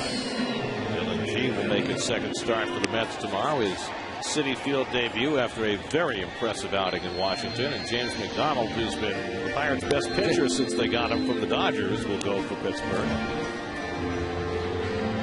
Here's your FreeScore.com box score. The Mets have had only 3 hits today against Roy Oswalt. Jonathan Neese has had a single and a walk. He's been the Mets' best offensive player today. The Mets have not had a runner past first base in this game against Oswalt, who's been in complete command. John Neese has allowed 3 runs, 8 hits through 7 innings. Certainly a quality outing for Neese, who's thrown 101 pitches, but right now on the short end of the score. Mets will have David Wright, Ike Davis, and Chris Carter coming up at the bottom of the 7th against Oswalt, who's thrown only 79 pitches through 6 innings. You know, if Jonathan is able to keep it at 3 runs, that'll be 20 out of 26 starts, 3 earned runs or less. That's pretty consistent. Well, when you look toward next year for this Mets pitching staff, you don't know whether Johan Santana is going to be there. R.A. Dickey is a guy who's eligible for arbitration. You assume the Mets are going to at least offer him arbitration, if not try and get him to sign a 2- or 3-year deal. But he's certainly a question mark. Mike Coffey's won 14 games this year, but it's been an up and down year for Mike. John Neese may be the surest thing he's got in that rotation going into next season.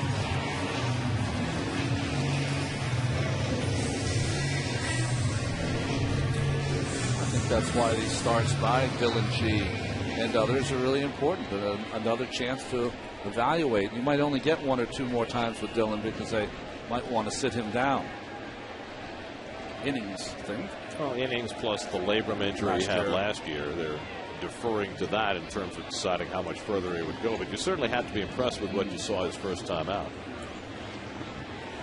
David Wright has been up twice, struck out both times. David has now struck out 146 times this season, starting to bear down on the Mets club record for strikeouts.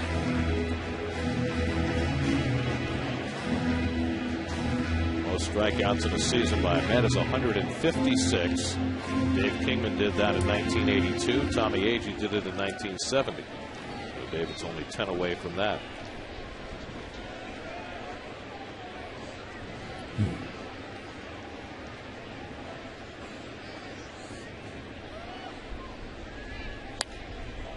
Good rip of the fastball, and it's 0-2.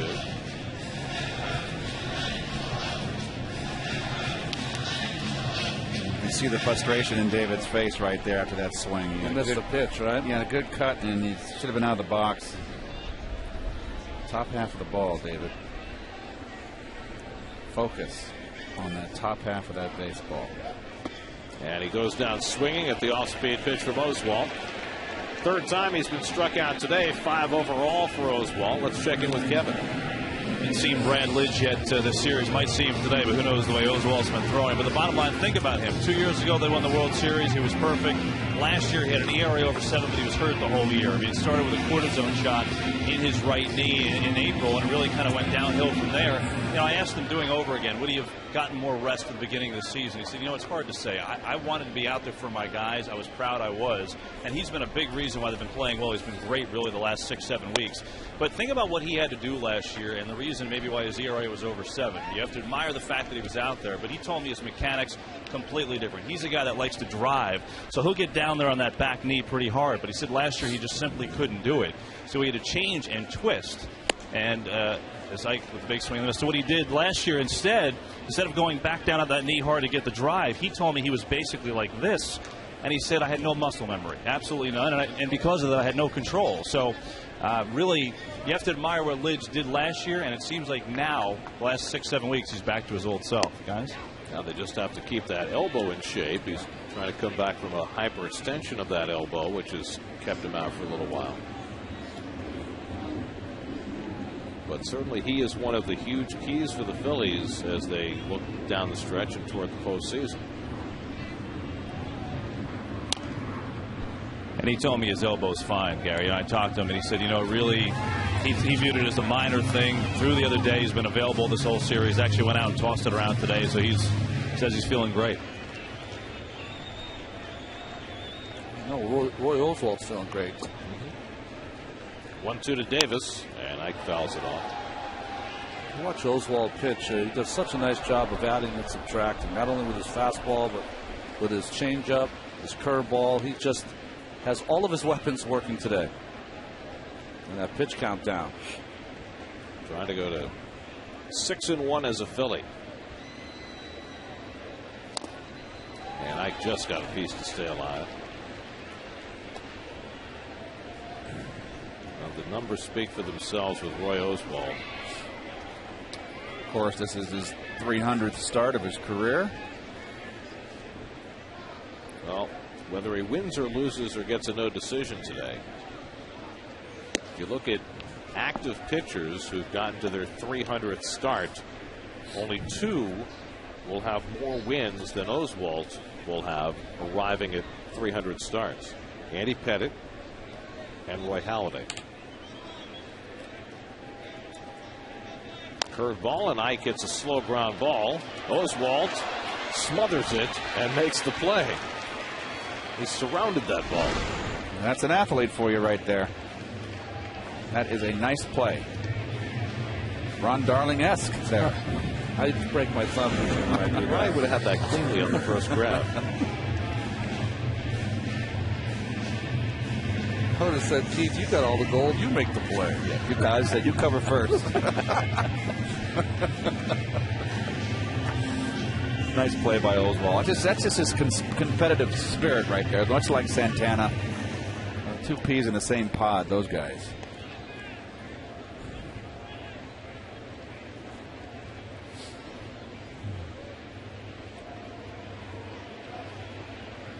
Two out and nobody on. Now Chris Carter, who's grounded to short and hit a comebacker. And he muscles one out to right field, chasing Worth back. He's got plenty of room. And that retires the side. 1-2-3 inning for Oswalt in the bottom of the 7th. On to the 8th we go with the Phillies up 3-0.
This pass to the Jets as they gear up for their season opener against Baltimore with exclusive interviews with Rex Ryan, LaDainian Tomlinson, and Bart Scott, plus up-to-the-minute info from the new Meadowlands Stadium with live look-ins at all the game day preparations on Jets Nation Game Day Live tomorrow at 5:30 p.m. only on SNY. Pedro Feliciano coming into this game. Jonathan Neese went 7 innings, 8 hits, 3 runs. 2 walks and 6 strikeouts. Nice effort by Jonathan. No offense today. Nice uniform. No throwback, isn't it? Well, a long time ago. Oh, it's a throwback, all right. That's Long. a long time ago. Easy. Eons. Chase Utley will lead things off. Utley is 2 for 3 today and has driven in a run. Feliciano with his usual assignment against the Phillies to try and get Utley and Howard out. Yesterday he got Utley. He did not get Howard, who singled to drive in 2 runs. And Utley's hitting the back. So Chase Utley is a magnet. 15th time he's been hit this year.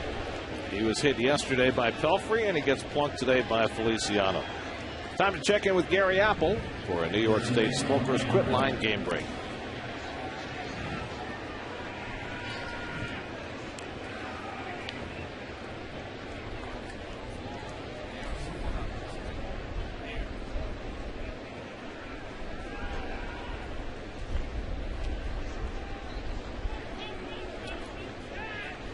Joey Votto's having quite a year, isn't he? Might be the MVP in the National League. Ryan Howard 1 for 3, singled in a run in the 3rd. It does not look as though there's going to be a chance now to have a Triple Crown winner. You have the 3 guys, Pujols, Gonzalez, and Votto, all hoping to try and get to the top of 3 categories. But Mr. Gonzalez has put a harpoon in that one. What a year he's having. Although he went into an 0 for 8 and got the day off yesterday from Jim Tracy. And they still won the game. By the way, speaking of the Rockies, I wanted to bring this up. Did you see the way they won the game yesterday against Arizona? It was 1-1 in the 7th. They send up Jonathan Herrera, first and third, one out. And Tracy calls for a squeeze play. Ryan Spilborghs is breaking for the plate, and Herrera swings and fouls the ball back. And then later in the at-bat gets a sacrifice fly, drives in the go-ahead run. They win 2-1. But to me, the important thing was what happened when Herrera came back in the dugout. Rather than being congratulated for the sacrifice fly, Tracy and his coaches went right to Herrera, and they just undressed him. Yeah, they tag teamed him. They for really missing did. the squeeze sign. Really injure someone by missing that sign. Howard down on strikes. Good job by Feliciano to get the big guy for the first out of the inning. But I mean, we've talked a lot about this over the last few weeks, that it seems as though there are places in other organizations where this is happening routinely now, where players are being held to account for their mental mistakes and their lack of hustle or whatever. And they're not keeping it behind closed doors. They're airing it as soon as they see it happen. Feliciano striking out Howard, takes his exit. Now Manny Acosta, the call to the bullpen, brought to you by Lincoln Mercury.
Manny Acosta in to face Jason Worth, who's been up 3 times today and struck out all 3 against John Neese. Utley aboard with 1 out. 2 stints that Acosta's had with the team this year. This is his numbers. 32 strikeouts. Strikeout per inning for Manny. Struck out Jason Worth yesterday, the only man he faced when he came on in the 8th. And Worth pops this one up. Tolle and Davis, and Tolle taking charge. 2 out. So Acosta again comes in to get Jason Worth, and now there are 2 out of the inning. And now will he stay in to face Raul Ibanez? With Feliciano already having been spent, apparently he will. Ibanez homered off the left-hander, John Neese, his last time up. His 14th home run of the year. 1 for 3 on the day.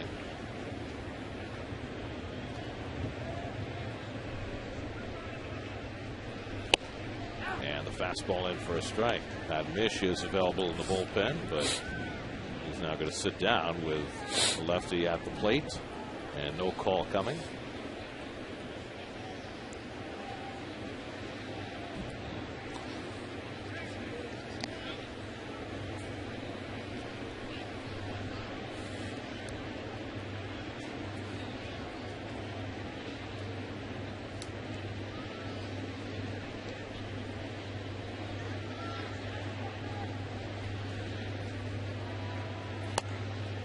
Ibanez watches up and away, 1-1.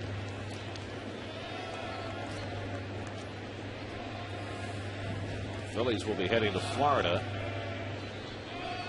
after the game today to start a series with the Marlins tomorrow night.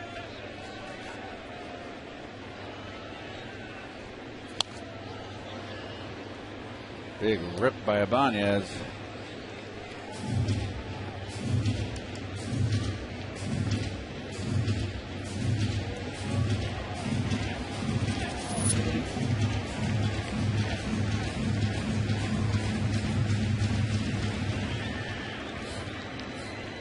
Blowing mist begins to pick up again.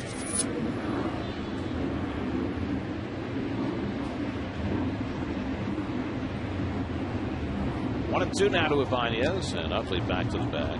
Utley has 7 steals this year, not a big stolen base threat.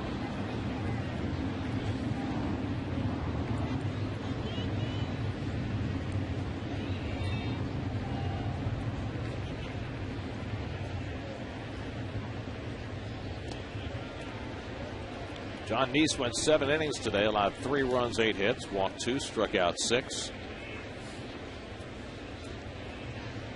Quality effort from Neese, but far better than that from Roy Oswalt.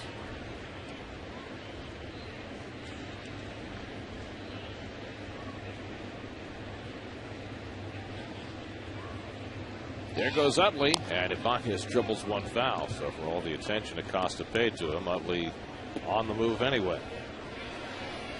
A lot of times I think the base runner just say, okay, you want to throw over 3 times on me. I wasn't going to steal in the first place, and now I'm going to steal on you. That's right. Leave me alone, I'll stay put.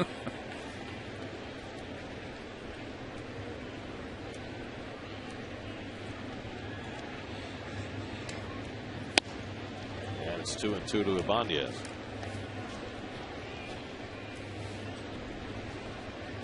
Carlos Ruiz would be next. Roy Oswalt chilling out. 7 strong innings under his belt.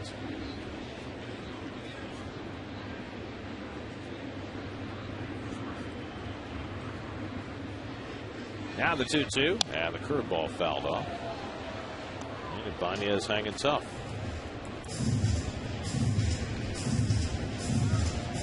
Who's he signed to, Gary? 1 more year on his deal, I believe. Well, remember when he first signed last year and had that first half? He looked like the signing of the year. He's having an MVP start first half, and he hurt, but he blew out his hammy. What he did? What did he do? I thought it was a groin injury that he suffered. And another up and down year this year. And he goes down swinging on the changeup. Good work by Acosta to get his 2 hitters out. Still 3-0 going to the bottom of the 8th.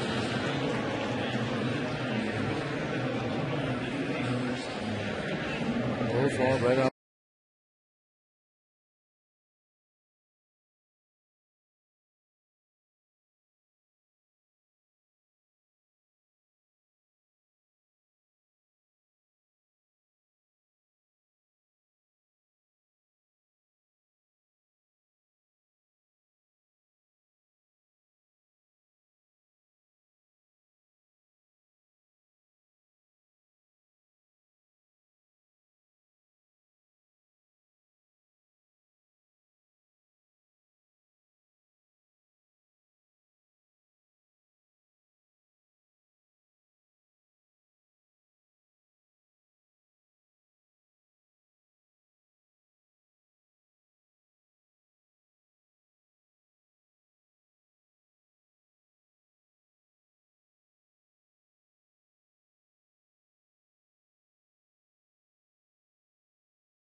Matchup on Mets Blog, your one-stop shop for all the latest Mets news and rumors with constantly updated insider info, insider links. Mets Blog presented by Verizon, featured on SNY.TV, your online home of all things New York sports. Mets have not had a runner past first base today against Roy Oswalt, who's limited them to 3 singles and a walk. Josh Tolle is 0 for 2, grounded to second base his last time up, and takes ball 1 from Oswalt. It'll be Tolle, then Luis Hernandez, then the pitcher's spot. Jesus Feliciano's come on deck to bat for Hernandez. 2-0 to Tolle. Oswalt has walked 1, struck out 5. There's Feliciano, who had a nice day yesterday in a starting role with a couple of hits. And a fastball strike to Tolle, 2-1.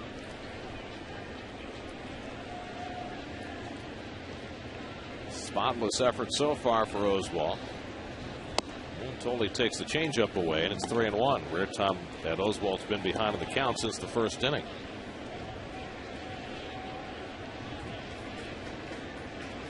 Mets need base runners down 3-0.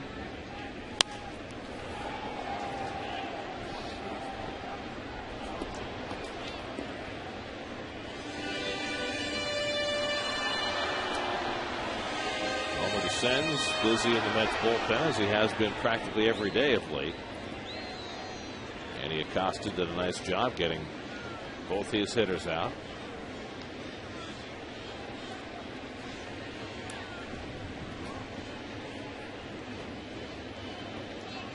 Three-2 to Tolle. Line caught. 2 out. 1 out.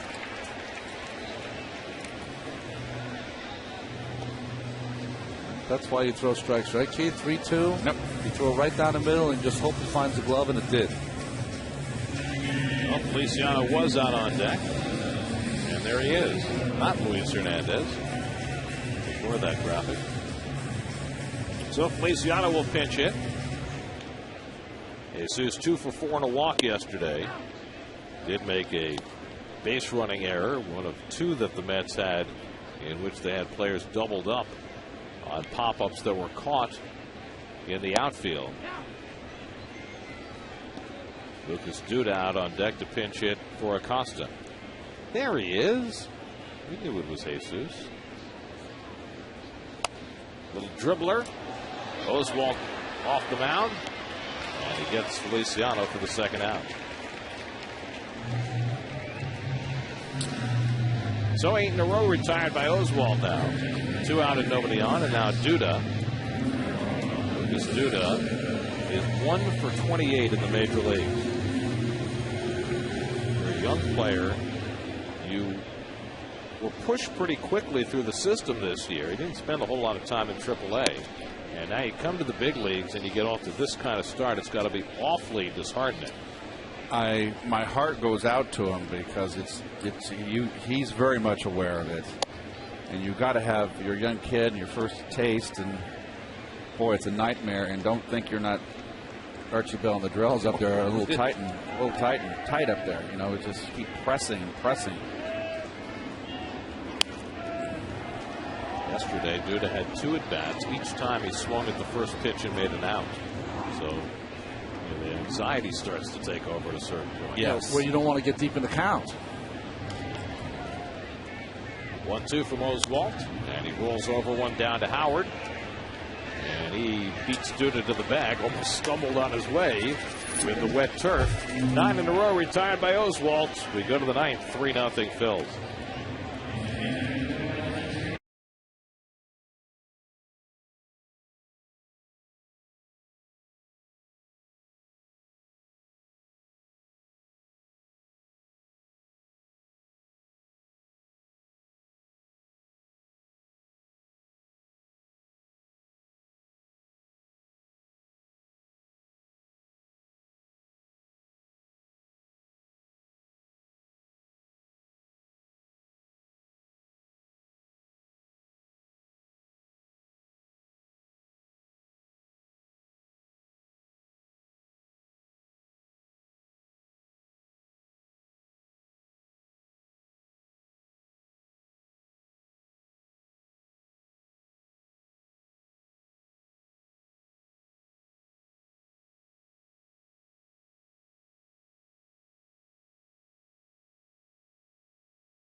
It's your source for the latest news in New York sports. More on the Mets and Phillies and lots more on a big day of sports in New York on Geico Sports Night tonight after the postgame and at 1 a.m. right here on SNY.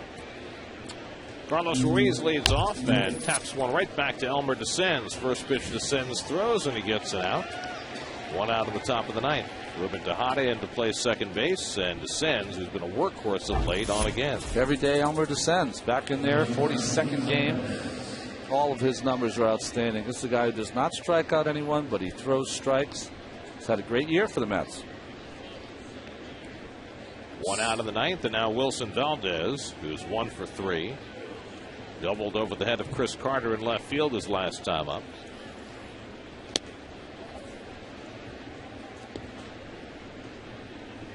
And Roy Oswalt is out on deck, so Oswalt will be bidding for the complete game shutout. Up the middle, and a base hit for Valdez, his second hit of the day.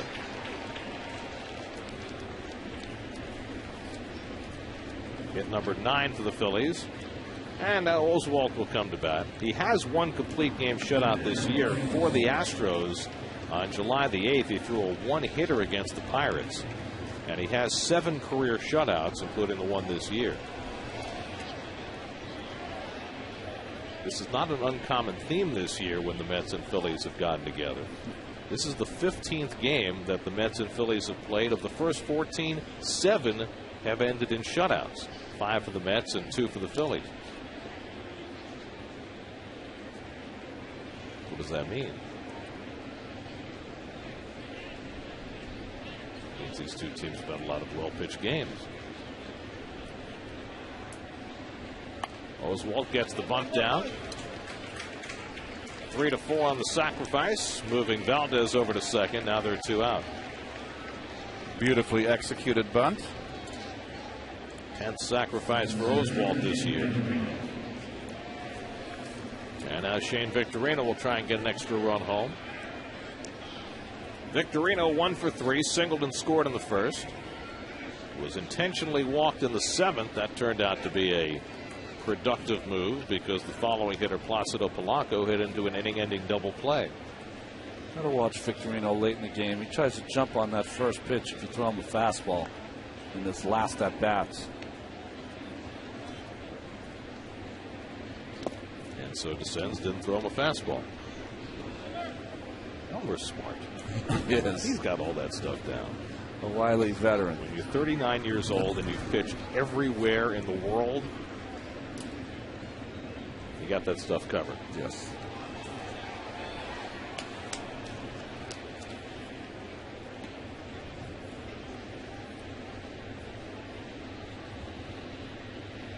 So let me ask you a question, because I don't know about these things. You got this light rain falling, right? You got the men's final going on across the street in an hour or so. Would they play in this weather? In tennis, no. They would not start. Yeah, not on this surface because it gets slippery. They would play maybe on the French Open on the clay, but not on this surface. So it has to not be raining at all for them to play. Yes. Throw down to second after that ball squirted away from Tolle. I guarantee you they've got the tarp on the tennis court right now. Yeah. They wouldn't play at Wimbledon either on the grass. They'd shut it down too. But the clay they can play in the rain. More so. More so. More so. That's going to give intentional ball 4 to Victorino for the second straight at bat and pitch to Polanco. Why, are you going over to the tennis after this? I'm just wondering because I was thinking, you know, you've got the football going on over at the Meadowlands. Of course, they'll play through anything. Yeah. Here, you're somewhere in the middle where you can play with some rain but not with too much. And I was wondering what the status was of the other outdoor big event going on in sports today in New York. Are you more of a Djokovic or a Nadal fan? I've got the slightest idea. Oh, well. Isn't Nadal like a clay court guy? He's playing anything. And he's going to be very tough to beat today. How did Federer lose? You know, That's not supposed to happen. unforced errors. He had over 70 unforced errors. Here's Polanco, and he takes a strike. You got it now, Gare? Are we all clear in this now, Gare? All I know is that Kim Clijsters threw out the first pitch at Citi Field and won the championship, right? That's right. Got to be a connection there.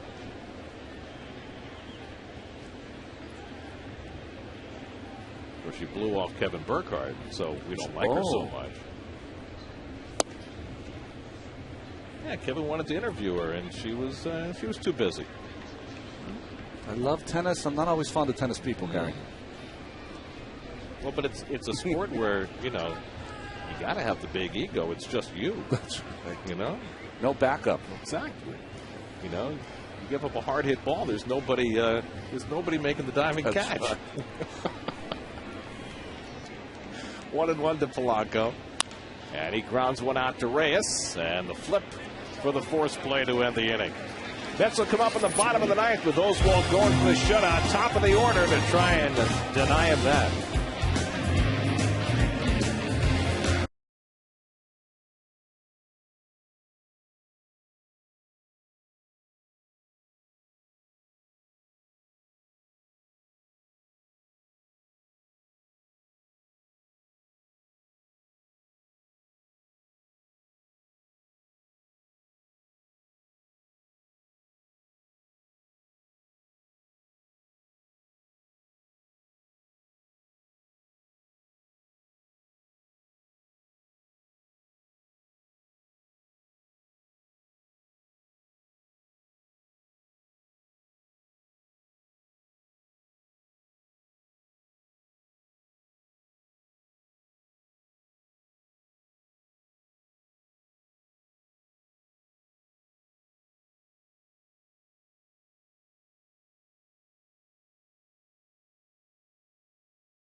Roy Oswalt's faced just 3 over the minimum as he starts in the bottom of the ninth inning and throws a strike to Jose Reyes. Reyes 0 for 3 on the day, 2 for 12 in his 3 games since returning.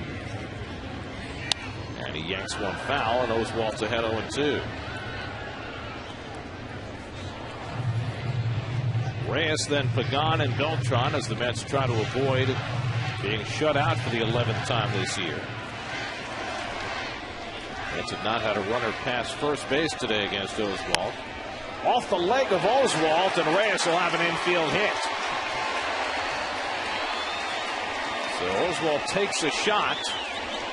Appears to be okay. The Mets have their 4th hit of the game. Did that hit him in the leg or hit him in the glove? It was the leg. Hanging curve. Scoop back the old Achilles tendon there. There's not even a skate save.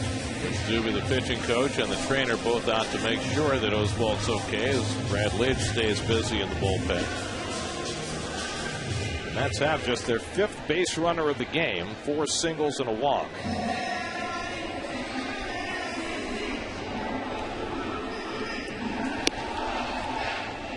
No problem, he said. Yeah, good. For one of the players will tell you after the game, hey Roy, you should have taped a glove to your calf. Well, the Mets trying to build something here in the ninth. They need one more base runner to get the tying run to the plate. Last time the Mets were shut out, it was against the Phillies on August the 14th when Roy Halladay threw 8 scoreless against them. Pagan is 1 for 3 today, single, and was caught stealing back in the first. Oswalt just threw his 108th pitch of the afternoon. His season high is 119. He did that back in April against the Reds. Carlos Beltran is on deck. David Wright behind him.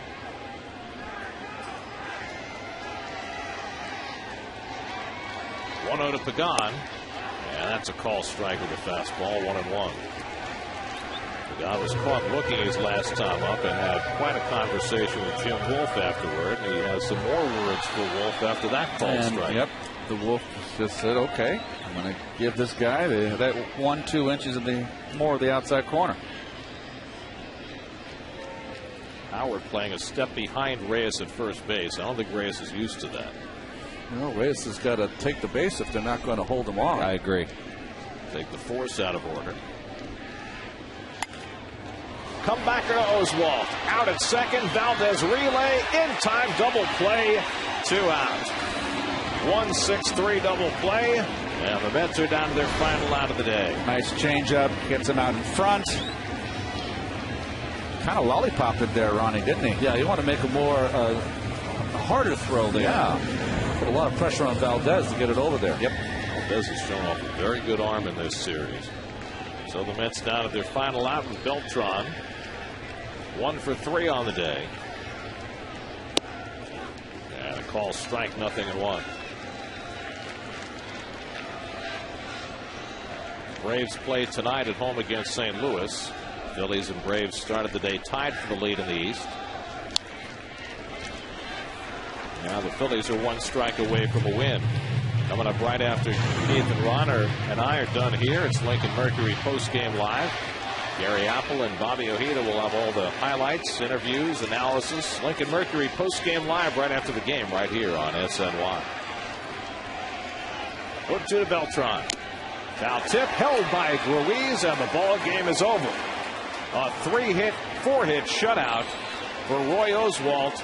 His 8th career shutout, his 2nd this season. And the Phillies take the rubber game of the series 3-0. Boy, just a walk in the park, it seemed like, for Roy Oswalt and his Philadelphia Phillies today. Charlie Emanuel's club takes 2 out of 3 here at Citi Field, and the Mets could not muster much of competition against Oswalt. Well, how about this move by the Phillies? A much-needed extra man in that rotation. Now goes 6-1 for the Phillies in 9 starts. Everything they expected from Roy to give them the lift. Terrific ball game. Oswalt now 6-1 as a Philly, and the last 8 times he's gone to the mound, the Phillies have won. Raul Ibanez homered. John Neese was good with 7 solid innings, but not good enough as Oswalt throws the 4-hit shutout, and the Phillies win it 3-0 to take 2 out of 3 in the series. Back with more from Citi Field in just a moment.